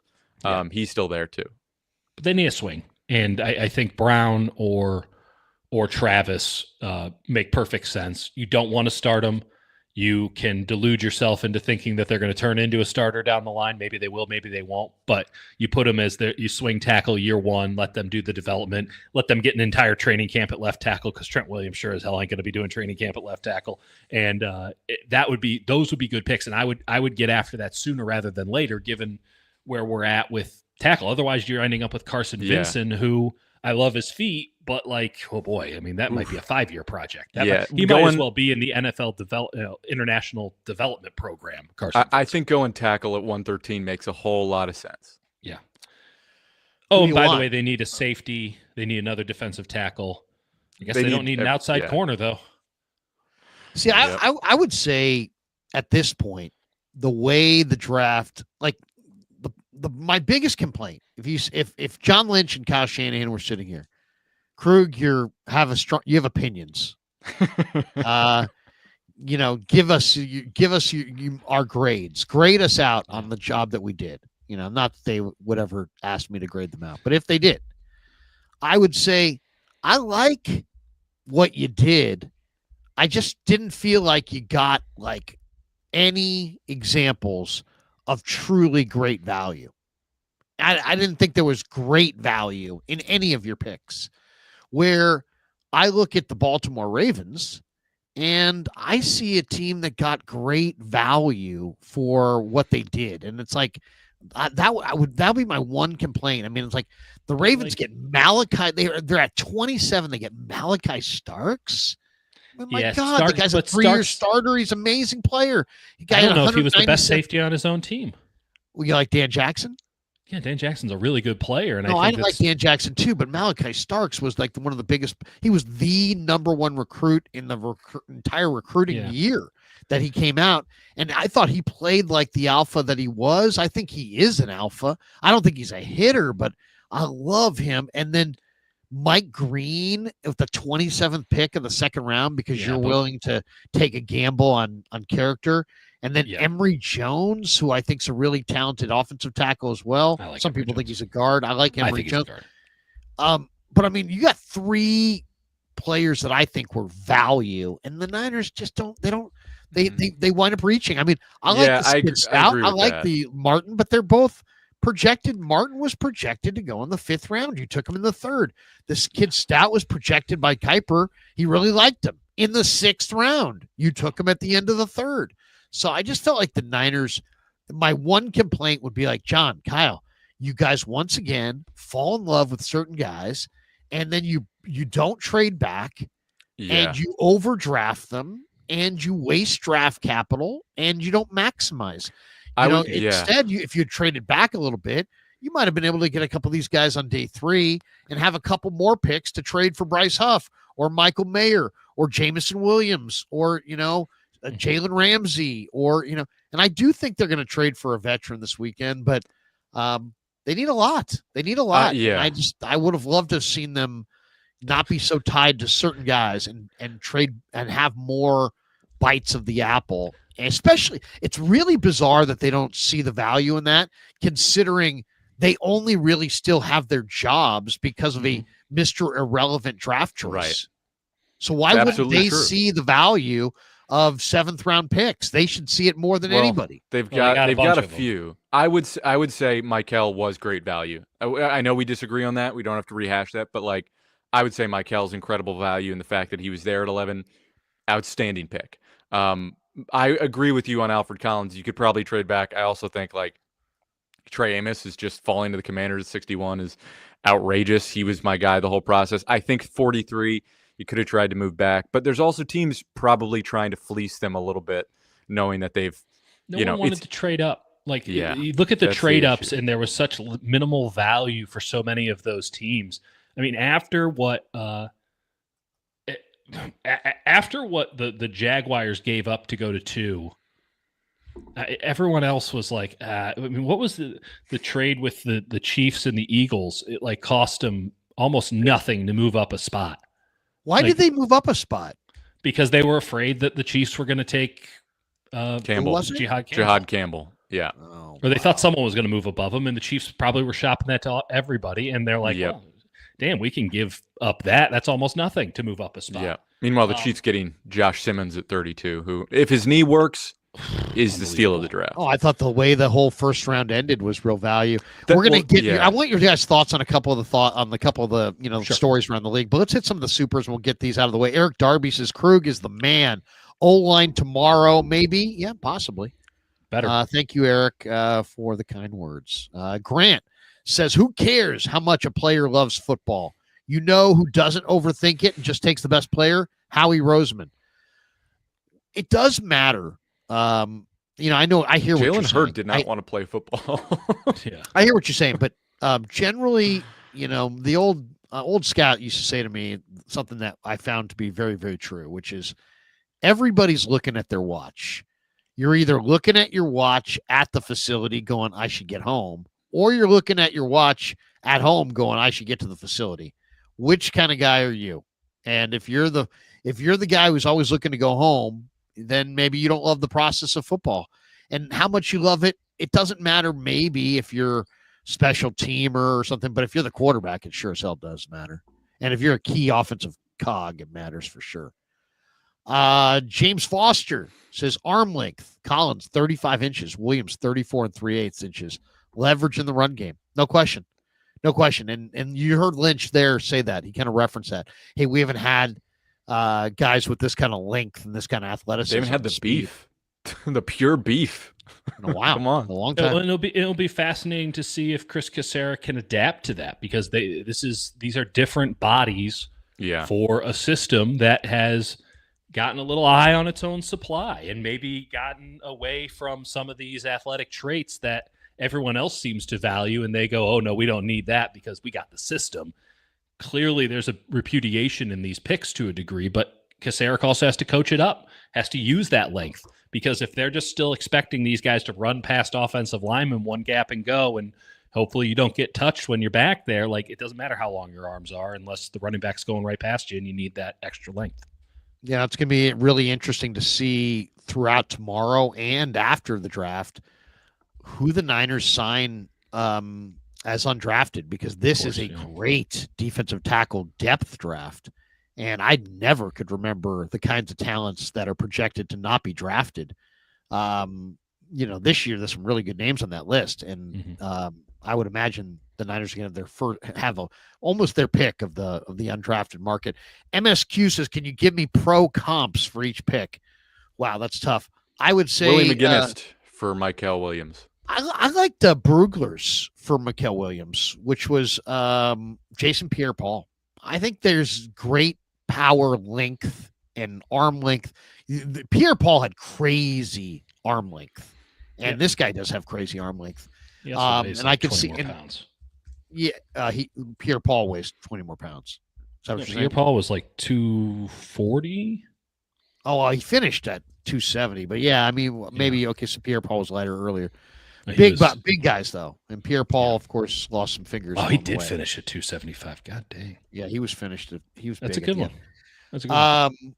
Okay, so that's the one I would go for Mikal. The other one I really like for Mikal, as far as the way he plays, I think there's a lot of similarities in between him and Trayvon Walker.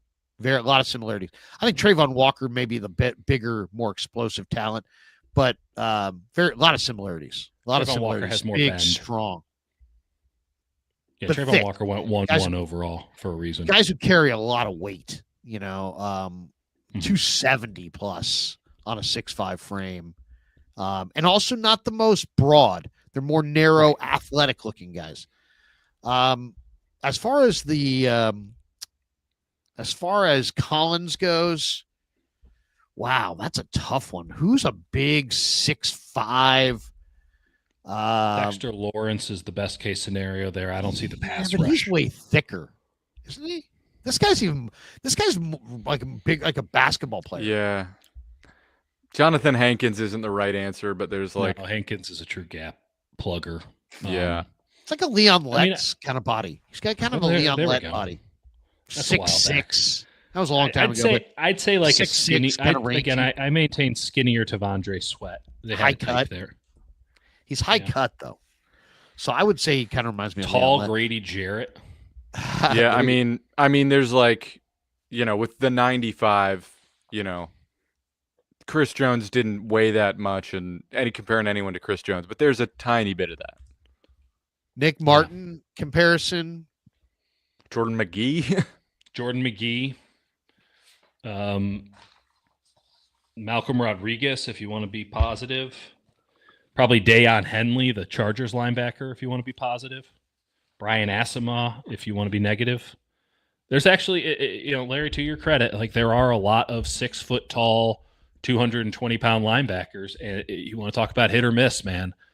There are plenty of people to compare them to physically, and some of them are big misses, and some of them, Dayon Henley's a really good player, so we'll see. This guy's a hell of a player.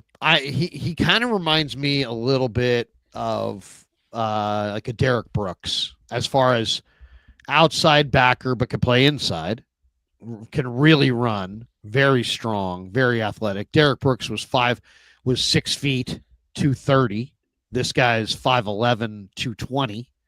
So they're not quite the same, but that's the kind of run and hit. I mean, that would be my dream, right? If he could be that good of a player, because that guy was a Hall of Famer. But that same neighborhood. Joe Mama says, "Hey, here's a $1.99, baby." There you go. MSQ. My comp ceilings for each. Mikal is Alden Smith. I've heard that Collins is Sue. Nope. Martin is Dre. Upton Stout is K1. I like that K1. K1 makes sense. Yeah. In the Niners, and they're searching for their K1. Yeah. Which, again, like K1 Williams is remembered very positively, but he had to go at the end because the Green Bay Packers made it their personal mission to attack K1 Williams in the slot repeatedly to the point of like it was a real problem. His coverage was a real issue. His body went at a certain point, and that's what happens when you're that small. Denver nothing. MSG, by the way, that last line, Zach Martin's greater than Quentin Nelson. Get out of here. Get out of here, you Cowboy. Well, it certainly doesn't sound like a Niners problem. Oh, which of our guards is greater? Randy Cross was better than both. Bill M. Baby Krug, join and bring sense with your dad. Hey, what? What is this puppy saying? Sense. I pay for that child. I brought that child into this world. Maybe that's the sense part. Joe Mama says, "Hey, I'm coming back. I got more in my bank account. $9.99." He says Oak State had a Division III coach as their coordinator both years Martin started. The talent around him was terrible. No telling how good he could have been with a real coach and talent around him. I mean, I they can't believe the gave up a lot D3 of hate. points. Can't believe the D3 hate right now. Yeah. Also, I mean, he was a Big 12 coordinator for multiple years. I mean, it's not like you got the 49ers who went back-to-back 1 year at defensive coordinator. Also, Oklahoma State's defense better than it's been in a long time. Right? Oklahoma State's defense was a bit of a joke. They actually had something these past couple of years. So a credit to Martin for being part of that and being, I mean, unquestionably the dude on that defense. But they did not have a lot of talent around him. And I do think that this notion, like a lot of people say this stuff with small school guys, like imagine what would happen if he has real coaching. That's not what the NFL is for. The NFL is finishing school. You better have a lot because they're not going to take the time to walk you through the basics of football during training camp or OTAs. They're trying to put a team together to win football games. It's not like, oh, here's our little pet project. That's what a practice squad is for. And actually, that's not even what the practice squad is for anymore. Practice squad is to prepare the regular team. Like, I just feel like there's this Jonathan Kuminga-itis out there of like, oh, well, he can turn into... At some point, you actually have to do the thing, and you have to be the guy. And I'll say this for Martin, he was productive in college. So I don't think you have to teach him how to play linebacker. My question is, does he have the physical stoutness? I mean, you talk about physicality and bringing the oomph. It's hard to do that when you're not very big. So we're going to find out one way or another if he can do it or not. And I think we're going to find out early. If he can explode when pads are on in training camp, you go, okay, you got something here. Let's boogie. How dare you bring up the Warriors malaise on this live stream? There's so much over analyzing of Jonathan Kuminga. I can't. What's there to analyze? The Warrior thing is that conversation is so tired. Barry Ford, I think Robert Saleh is happy with how we're shoring up the defense. After a couple of less than mediocre drafts, I'm optimistic. Bang, bang. He should be happy given that he made most of the picks. And also they had no players before this. Yeah. We'll see if he's good at it. Robert Saleh is going to start at weak side linebacker unless something tells me he's going to get either, I don't know, he's going to get something. I would imagine somebody's coming here. Either Ramsey, CJ Mosley, somebody's coming here who knows Robert Saleh. That would require cash, and they're not going to spend it. They do have some cash. Oh, they got nothing, but they got it. But the budget's the budget, and that budget has been allocated to Brock Purdy. Yeah, we'll see here if they add a veteran. I do think they'll add a veteran. Barry Ford says, please explain what you mean by value. Great show. I can go on that. Yeah. So for me, value is like draft value. Yeah, draft value is a few things. It's one, you have to incorporate the position, like with Tyler Booker, right? He's a guard. You're drafting a guard at 12. That's pretty bad value for the position. Two, you have to incorporate how you think other teams are valuing that player. If you think, and granted, that can be tough because it only takes one team, so that can get a little bit squirrely, right? But if a player is generally viewed as like a 5th, 6th round talent, and you draft them at pick 75, you can question that value. And then it's like, do they have the athletic traits that are worth all that to invest in them? And are there players behind them that you'd say are more of closer to like a blue chip talent that you'd say, all right, this guy is worth 75, but we're taking the guy that we're more convicted of, even though value-wise at his position, whatever, the other guy's probably more valuable. Well, here's why I'd push back on this whole conversation.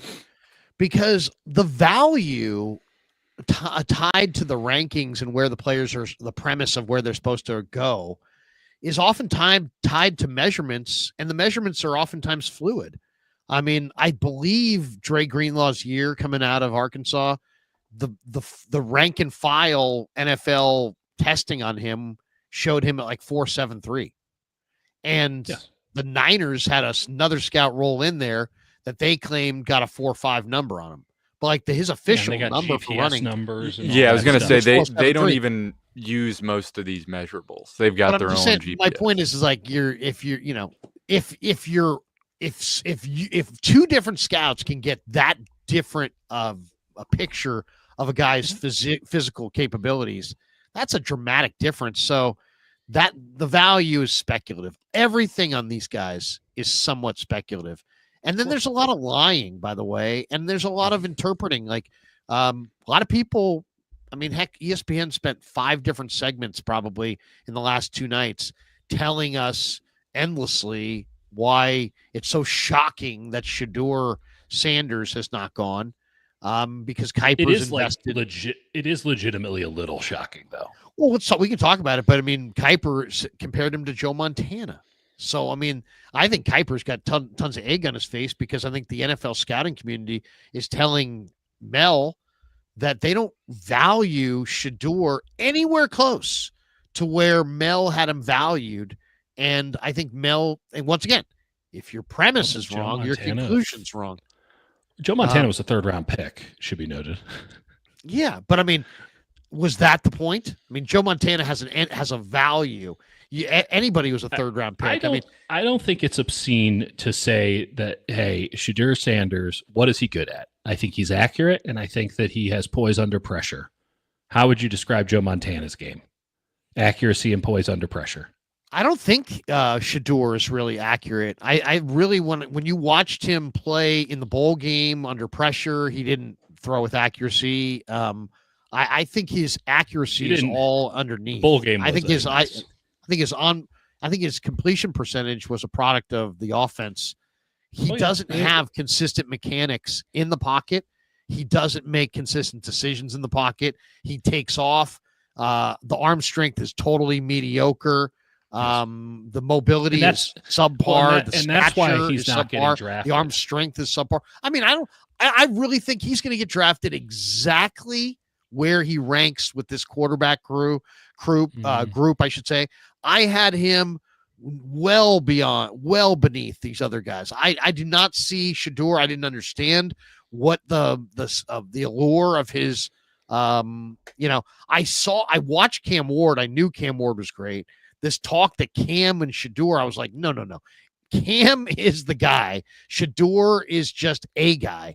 And I think I'm proven correct here. I don't think he is going to go very high, and I don't think he's going to do very well. So we'll see. Well, he clearly hasn't gone very high. I am, but I don't think he's going to go high tomorrow.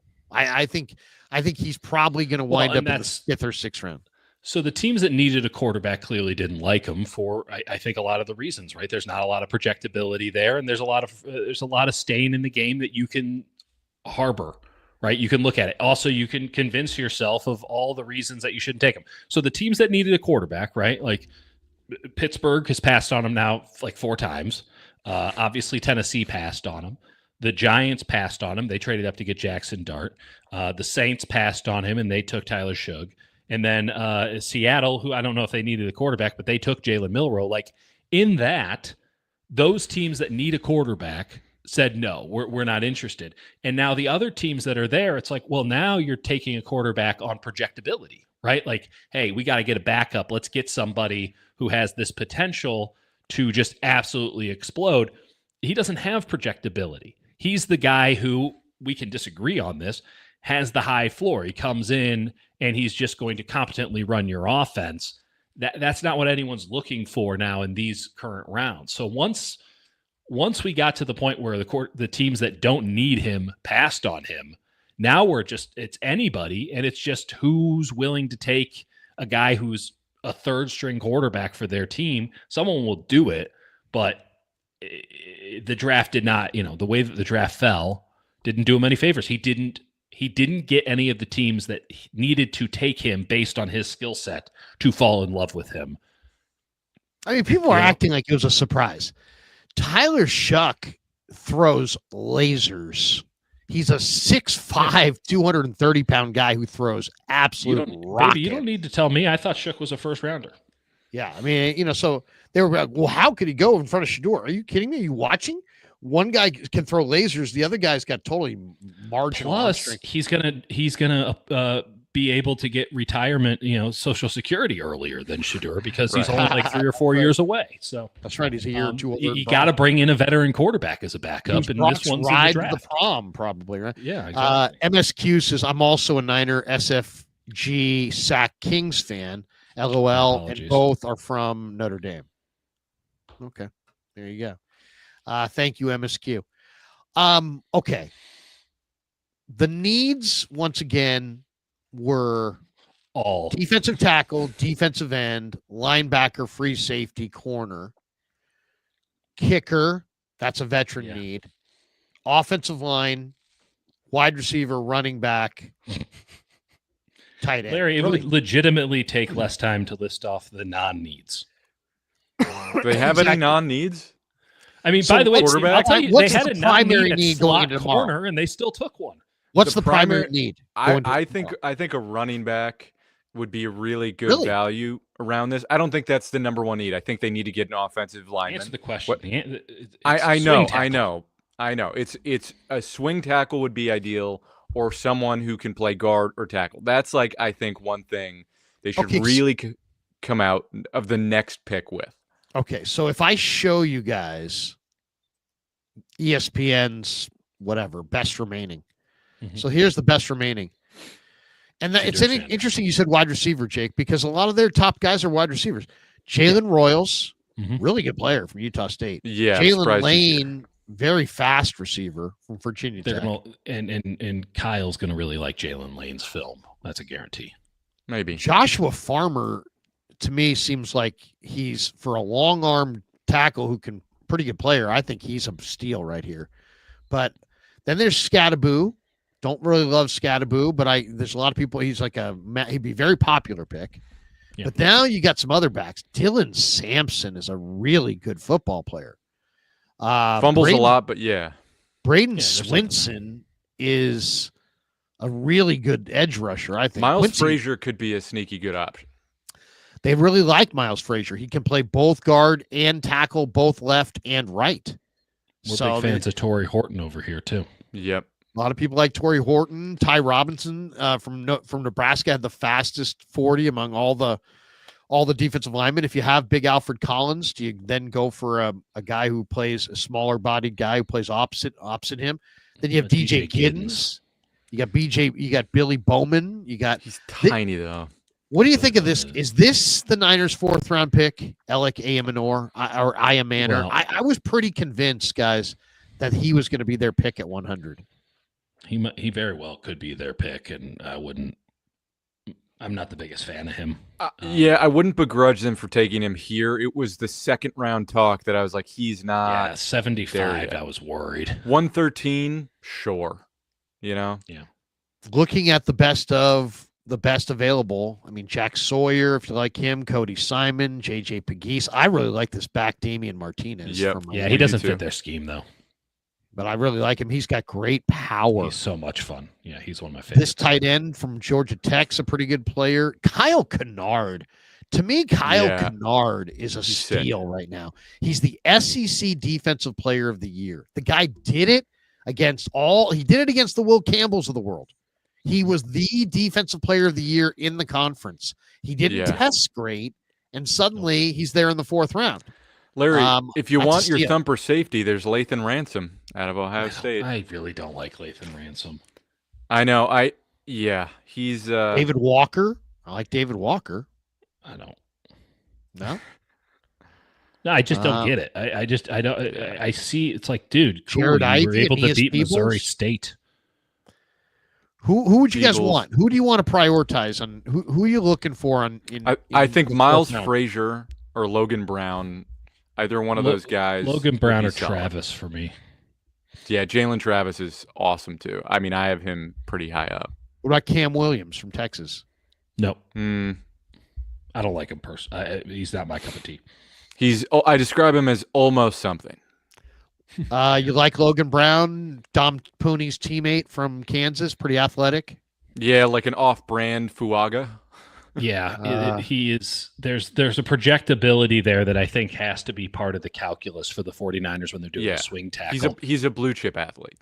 Yeah, and you give him the year, right, to figure out if he can do it. Because I know everyone is thinking, oh, you need to get your Trent Williams replacement. Well, you need to get your Jalen Moore replacement first, because Jalen Moore was going to be your Trent Williams replacement until Jalen Moore got paid like he's a Trent Williams replacement. So, yeah, you need your swing tackle, and I think that the projectability of it is a big factor. You need somebody who has the size and the frame So this is where kind of Chase Lund, who's a player I do get, like he can't play left, right? He can't play left tackle, not reasonably. He's not strong enough, not enough anchor, light on his feet. That's great. That's more for the right tackle side.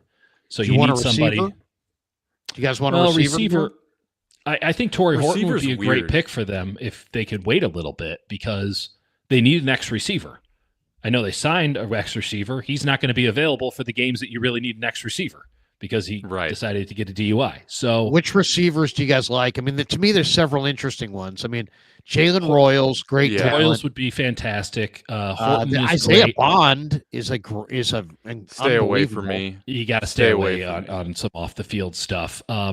Tez That's not even Johnson? the best. That's not the best Florida receiver. Badger, I like the Florida Badger. receiver is No, real, I like Badger. He's- real I think- deal. I think He's Badger's awesome. a Bay Area kid. I don't know that part. I how about like. D- I also by the way, Andrew go ahead. Armstrong is just a guy that all like literally the SEC's leading receiver that you just can get in just round 7. I think You want him? wide receiver is probably one of the weirder positions in this class where you can get. There's an argument to be made that some of these late guys are going to be as good as the guys in the top because I it's a agree. weird total Deontay projectability Thornton. situation.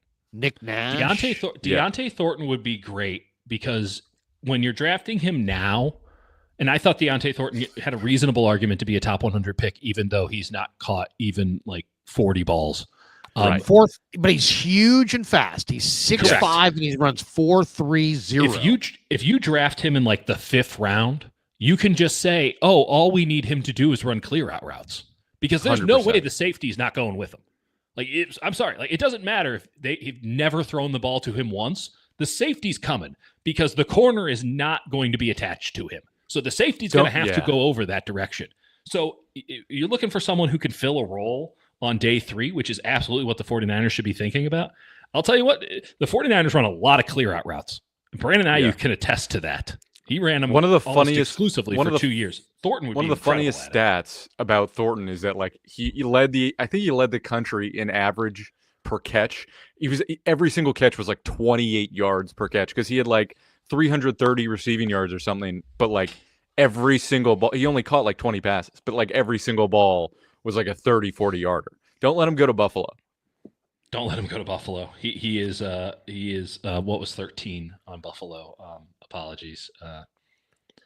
Shakir? No. He was the bigger receiver that was constantly catching deep balls. Matt Collins? No, he wasn't Gabe, on the team. Davis? Yeah, he's Gabe Davis. Gabe Davis. MSG, would you rather have a quarterback who quit on his team in a bowl game or one who throws catchable balls under pressure and is 80% when in a clean pocket? Why not Sounds have like a loaded both? question. Because I'm pretty sure Shador is both. Shador to me is just like very inconsistent. It's and not, he's it's really not thinks something he's we pretty good. personally have to worry about. It's not our problem now. Give me your tomorrow is what separates the men from the boys. Tomorrow is where championships are made, because tomorrow is not just round 4, 5, 6, and 7. It's also all the undrafted guys. It's really a huge day. Tomorrow's probably one of the most biggest days of the year in the NFL.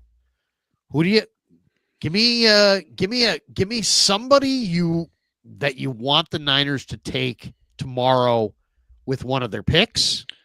Give me one player you want the Niners to get tomorrow after the draft that is not going to be picked.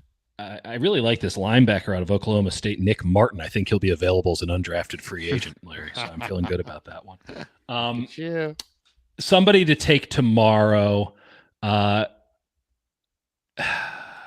Luke Kandra, who are you the all guard. about tomorrow? Who are you all about tomorrow?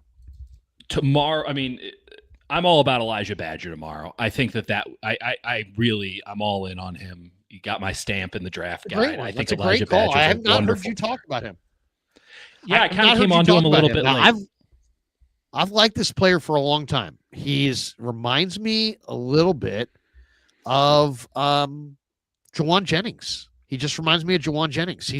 He's like one of those guys that he just makes a lot of plays. He's a Sacramento kid. He's from South Sac. He started off at ASU. He transferred to Florida. He went to Folsom High School. 6'1", They produce some good football players in 195, Folsom. but he's plucks the ball with his hands. He's a route runner. really good, solid receiver. I think you're absolutely onto something. I think this guy's going to be. Where do you think he's day 3, or is this your undrafted? I think he's day 3. I think somebody's going to like him. I've heard enough buzz about him that round 5, round 6 makes a lot of sense. Or you know what? I mean, the ideal scenario for the Niners is one of those ridiculous 220 to 250 picks that they have that almost feel worthless. Like you can, like you'd like throw away a penny and it wouldn't matter. That's what those draft picks feel like. That would be an unbelievable pickup there, to where now you have the certainty you're not having to fight with them. And other teams for him in undrafted free agency. Can I throw one other name? I hope I'm not stealing this one from you, Hutch, but like Clay Webb. Yeah, that's who I was going to say. Get Clay Webb, baby. It can't be this hard. Get Clay Webb. I have him 72 on my board. Go get him. Yeah, I'm all over Clay Webb. If I was going to pick one guy tomorrow, I'd say Jalen Conyers, tight end at Texas Tech. Great call. That's a great call. He's literally the 3rd tight end on my board, which I know is probably insane to some, but like insane athlete. He's a buddy of Ricky Pearsall. Dude, all he does is drive people into the shadow realm as a blocker and is just an insane athlete while also being pretty stout physically. I love that guy. And if you want like an undrafted free agent that I'd really like, I could say like Peyton Page, who's like a Clemson defensive tackle guy who's like got something. Shrine Bowl. I'm going to say my guy LeJante Wester, the wide receiver out of Colorado, who's just like a snappy receiver who's like light, but all he did was produce, and he's tricky to cover, especially out of the slot and off man. Can I throw an undrafted free agent your way, Lair? Yeah, please do. I don't think Can you throw an undrafted free agent my way? Sorry. Here, catch. Really? I don't think Malachi Moore is getting drafted, and I think that would be an unbelievable pickup for the Niners. It's so funny. He carries himself like a superstar. Like, if you ever seen him interviewed, if you ever seen him talk, and he has this unbelievable presence about him and confidence. He's I agree with you. You don't think he's going to get drafted? Safety is such a stupid position in the draft. No one knows what they're looking for at safety. I know what I'm looking for. I just don't know. I haven't had enough time to look at every single guy. Maybe you guys have. Is there a Malik Mustafa? Is there a thumper? Is there a John Lynch? I don't even care if there's limitations in coverage. Is there somebody out there that's like, oh my God, keep your head on a swivel? Who is the thumper safety?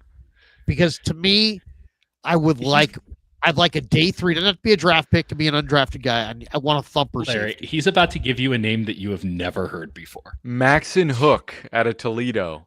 Maxon Hook out of Toledo. I love him. You brought this up last week, though. You liked him last week. Larry, guess where I have Maxon Hook out of 15 safeties I ranked? Guess where he's ranked? Right behind Kevin Winston Jr. 253 is on the board I'm looking at. He's 6th on my list of safeties, which might be 253. Kevin false step Winston Jr., by the way. Right. I think Maxon Hook is like a sneaky, outrageously good player. You know where he's from? Coverage. Where's he from? He's from New Palestine, Indiana. That's what we're talking about. I want a guy who's from like a town that's like under the ground. French Lick. The factories came and they went. There's no one left in the town. And all he had was to go to Toledo and play football to get out of there. That's what I want in a football player. So I'll take Maxon Hook. Is he a hitter? Hook. Oh, he can hit. He can pop. He thumps. He thumps. He can pop. I also like Sebastian Castro late too. Still like him. Is he a hitter? Castro. Oh yeah, he's a hitter. Yeah. He I thought Sebastian Castro was more of a. There are motorcycles. I thought Sebastian Castro was more of a coverage player. Oh, he's good in coverage. I don't know what he is, but he's interesting. He's fun. He's like a Swiss Is there Army knife. Anybody who's just a monster hitter? I mean, Lathan Ransom pops some people. Who did? At times. Lathan Ransom will pop you at times. Hunter Wohler out of Wisconsin has no idea what he's doing out there. Just But blood. when he makes contact and he's running full speed, it's serious contact. I know Robert McDaniel from Jackson State's kind of a thumper. I know Tamarian Wilson from Central Arkansas is definitely a thumper. Did you say that Dan Jackson is a thumper? He ran in the No, 4.4s. I wouldn't qualify him as a no. He's an accountant that just runs the defense. But you know what? There is something to be said for the fact that like he just knows where the ball is going on every snap. He always seems to be there. If you're looking for somebody with just the feel, I'm gonna defer to Kirby Smart, right? I have a lot of issues sometimes with how they run their defense, but you want to talk about somebody who can run a secondary. I mean, Kirby Smart's got it, and Dan Jackson was the better safety at Georgia last year. I think I soured on no one harder than Malachi Starks. I had him very, very highly ranked when I was just watching film originally. The more I watched, the less I liked. I think he got picked at an appropriate spot, to be fair. I would have gone second round, but end of the first, no problem with that. I think Dan Jackson at any point on day 3 just makes perfect sense because I don't know how you cut him during training camp. I don't know how you get rid of Dan Jackson. I think he's just around for like 8 years and no one knows how. The guy that I want to get tomorrow is Aeneas Peebles.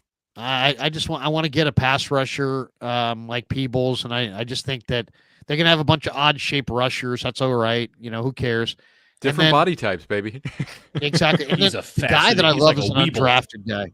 I love Davin Van from NC State. Oh, he's a weirdo too. He's 6'2", he's 2'8", he's 6'1", really, 280. Right, you're like he's not really an oblong. edge, not really a defensive tackle, but kind of both. He's just the motor's great. And the production's great. I love that. And then also, I interviewed during this process. I interviewed 2 linebackers, Eugene Asante and Chandler Martin, and I really am a believer that both of those guys are going to be very good NFL players. Now they already have one undersized linebacker, but I would love to see them wind up with a couple more. Those guys are really exciting to me. The other position you mentioned, Conyers. I think it's a great tight end spot. The tight end position is really interesting to me. The Niners had my buddy's friend Dominic Mazzotti, who finished at UMass, who was at San Jose State, 6'5", 255, really good receiving tight end. He impressed me in the local pro day. I'd love to see him.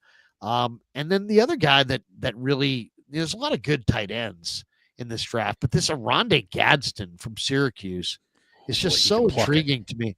A lot of people, Harold Fannin went to Cleveland, and it's funny. Cleveland's always trying to do picks that are popular in state. And guys from Ohio, he went to Bowling Green, and I know he was a prolific player, but to me, he's an example of production but no traits. Like the Niners took a few guys that have production and traits.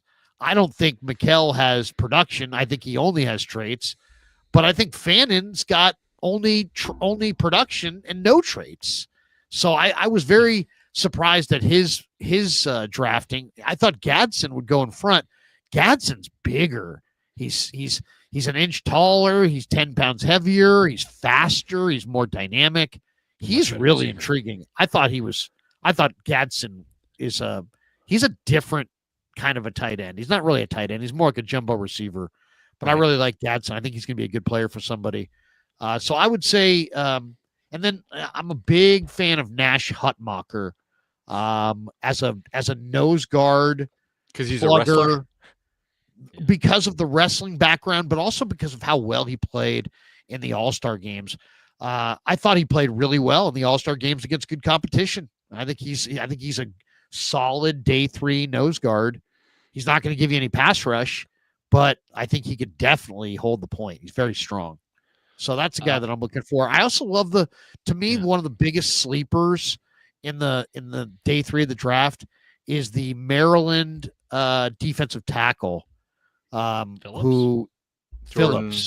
Jordan Phillips with the wrestling background. He's another guy that plays the game on his feet. He's going to be a way better. Been walking on their hands. He's gonna be a way better NFL player than he was at Maryland. And I liked his film this year at Maryland, but I think Jordan Phillips is going to be a really nice NFL defensive tackle. You don't like him? CJ. No, we I haven't think I mentioned said CJ West. Get CJ. called him a West. developmental DJ Jones. He's like Yeah. low man. My superlative is low man wins, but he's not getting low. Got some long He's ass kind of wings. built though. low. He's kind of built low. I do like CJ. I do like CJ West quite a bit too, and he's available. I'd also like the Niners to get Riley Mills. There's something about Riley Mills I can't quit. the defensive tackle from Notre Dame. Yeah. Yeah. He has awesome tape. It's such a weird draft that it's almost going to be more exciting once it ends, and then all these guys that are like should have been drafted are off. I know what I want to ask you about. What did you guys have? Did the Niners looked at one of those Tennessee tackles? It was either Offensive? Elijah Simmons or Amari Thomas. But they looked at both those guys. Would you guys have a thought on either of those guys? They're both Simmons is 6'1", 334 pounds. The other guy's 6'4", 320. But Tennessee plays their guys in rotation, and they also recruit really, really well. So I'm eager to see. Yeah, Elijah Simmons or Amari Thomas. Yeah, either of the. I mean, they're no either Omar of those Norman guys. Lott. Yeah, it was a weird group. Norman Lott was the one guy that I was locked in on. Those guys didn't really move the needle for me. I don't know if you have any other thoughts, Peter, but Simmons, he's huge. Simmons just seems like a jag. 40. He's a big boy. I mean, it's a big boy, low center of gravity. I prefer Tonka Hemingway out of South Carolina personally. I would also get there's Ty something Hamilton, the other Ohio State defensive tackle, who's got real power. Yeah. I'm fascinated to see where my man Holland Pierce goes tomorrow. That's good bone crushing. That's right. Holland Pierce. You still into Brady Cook? What you guys have a day 3 quarterback? Will the Niners go day 3 quarterback? Shadur Sanders. I would. My guys, Ward, Dart, Milroe, Shuck are off the board.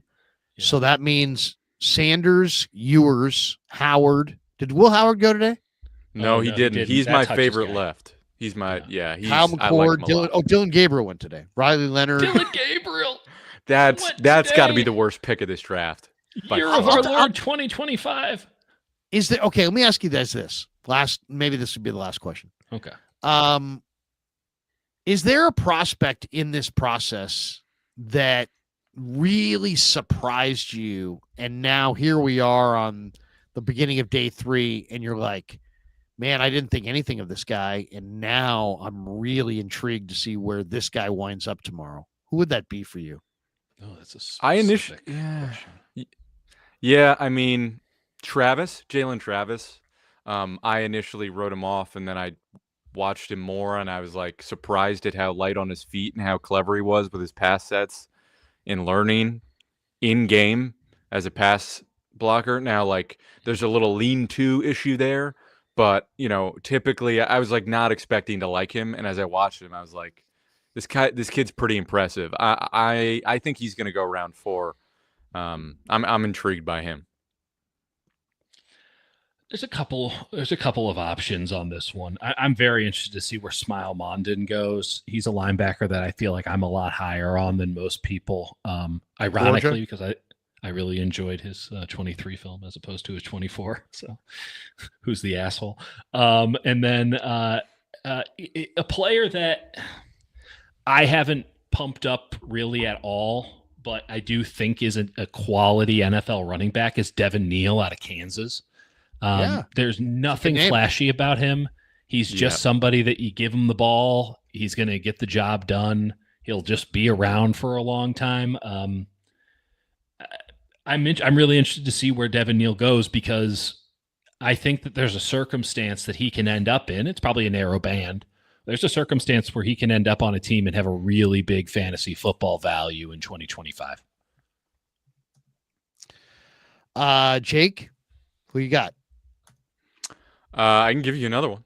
I said Travis, but Marcus Mbao. I'll give you another one because Mbao was a guy's like, I saw him get rocked in the Senior Bowl. Granted, he's like playing tackle where he played in college, but he's not a tackle.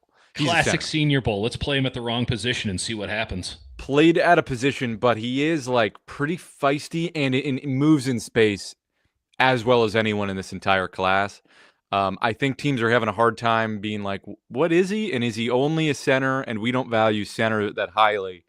So I think that explains why he's there. But like, he's a guy I could see the 49ers liking only in like round 7, you know, because they're lunatics and they don't value offensive line. He'll but go he's he might be intriguing. the first guy off the board. Can I throw Jake Majors in there as well? Sure. I mean, Jake Majors is a really good center for Texas, and he's a strictly center player. Whereas like Embo, like you could play. There's a world in which you can reasonably say he's a guard and he's a tackle. Like he should be a center, but it is what it is. Majors can really only play center. And at what point does the theory of versatility dissipate and someone just takes a center? We talked up the Nuge a lot last year, Drake Nugent, like very similar ilk. I don't think they're very similar players, but just like he's not giving you snaps at guard. So where does a developmental down the line center fit in the modern NFL? Fascinated to find out. For me, the two guys that really intrigued me, the more I watched them, definitely Seth Hennigan, the quarterback from Memphis. And his personality is so weird. It's like very low key. He's kind of a low key guy, but just watching him on the board with Gruden, I mean, it was pretty clear that this guy is either super freaking smart or literally has a photographic memory, because he was giving him all kinds of stuff and he was just rolling with it. It was really pretty impressive. The guy has been kind of like the comeback kid, and he even did it in the Senior Bowl with the touchdown to Jack Betch for the game winner at the end. There's something really clutch about that kid. He was not supposed to be a great player. He's a 3-star prospect, but just watching him digest things and then watching his accuracy, man, I mean, I'm very impressed by Seth Hennigan. Doesn't even sound like an NFL quarterback. I mean, seriously, your quarterback's name's Seth. I mean, that just doesn't seem like it doesn't seem possible. But couldn't be a president with a name like that. It's just Seths. He is deadly accurate, and he is really, really smart, and has done it on the field. I mean, the guy did it at Memphis. Yeah. You know, I mean, he played well. So, and he's smart. They're no Tulane, but yeah. This guy, and the accuracy is off the charts. So I really like him. I really like Riley Leonard as well. I know other people don't, but where do you think Riley Leonard gets drafted? Do you think Brady Cook gets drafted? Do you think Seth Hennigan gets drafted? You guys did the draft guide. How many quarterbacks on day 3 are going to go? We had on the first 2 days, we have 1, 2, 3, 4, 5. There's 5 quarterbacks that have gone on the first 2 days. How many will go tomorrow? Will all those guys be drafted? Not all of them. I'll say Shedeur, McCord, Howard. That's probably it. Rourke. Somebody will take Rourke. Brosmer? Really? I don't know about Brosmer. I'll say those Brosmer, 5 and I for don't sure. think And then you don't think Cook? Really? He ran 4.53. He's super fast. No? I think he'll get I think he'll be in his best interest to not get drafted. I don't think anyone be a priority free agent. I think he'll make good money as a free agent too. I think he'll be in. I think there's probably another 6 quarterbacks that go. I would know who are the 6. Well, not another 6. He's saying Shedeur, Ewers. Oh, that's right. Shedeur, Howard, Sanders, McCord, Riley Leonard, and Rourke. I think is what he's saying. Yeah, and Ewers 6. Yeah, 6. So I'll go with that. 5, That means Brady Cook and Hennigan would not be going. And that sounds right. I'll tell you, if we get to the end of this draft and Hennigan and Cook and Riley Leonard are all on the board, if I'm the 49ers, I would draft one of those guys. I think 255 they actually will take a quarterback. I mean, I just would. I mean, first of all, here's why. Finally take an offensive lineman. Here's why too, because if you land a quarterback, you've done yourself great. Well, Brock, you can pick a good they don't have to quarterback- negotiate.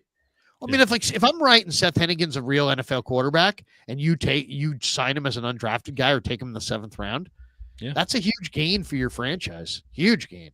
So see if you can handicap the quarterback market. I think this is a great year to take a flyer on one of those 3 guys, maybe 4.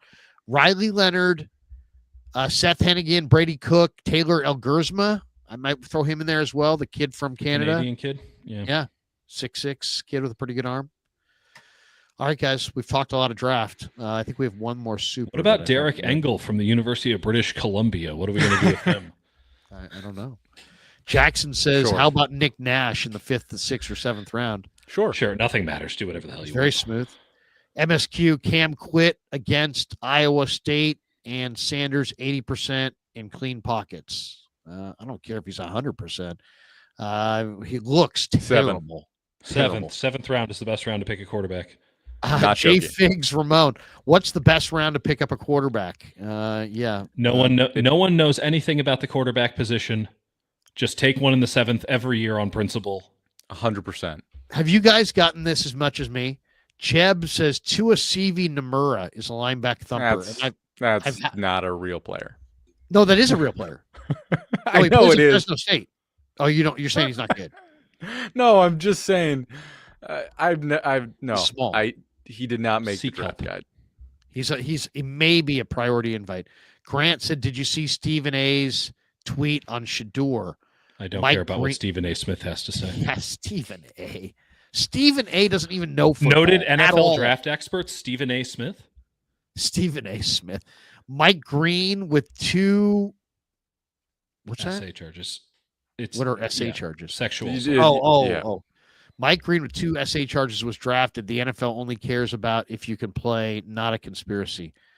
Yeah, I mean, there's no conspiracy against Shador. Shador is being told by scouts what they think of his game. Well, Larry, I will say, I will push back a little bit. There is an element of him being a very vocal person with a very vocal dad, and his talent isn't worth that headache.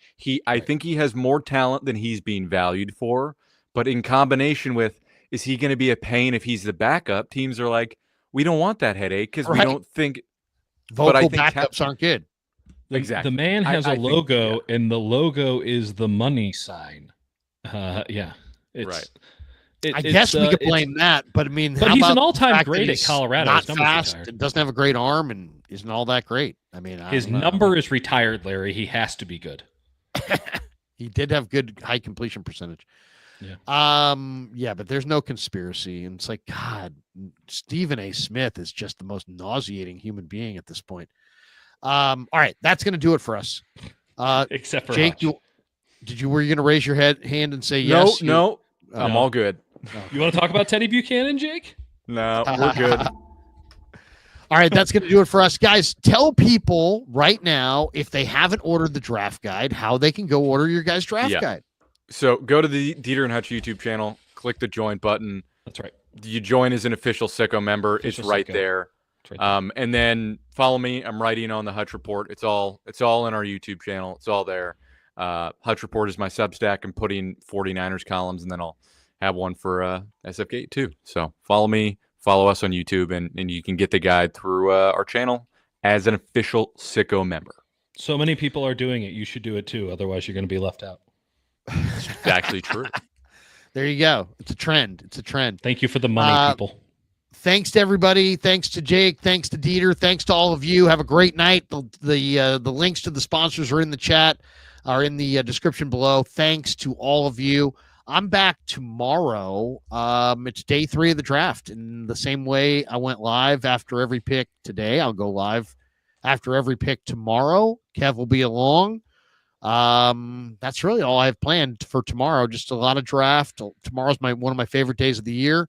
So I'm going to go to bed, sleep fast, get up early. Thanks to these guys, though. Seriously, love talking ball with you guys. It's been a pleasure. For Jake and Dieter, I'm Larry. Have a great night, everybody. Thanks for tuning into the Krug Show. Peace. Yeah, never met a man I've been scared of.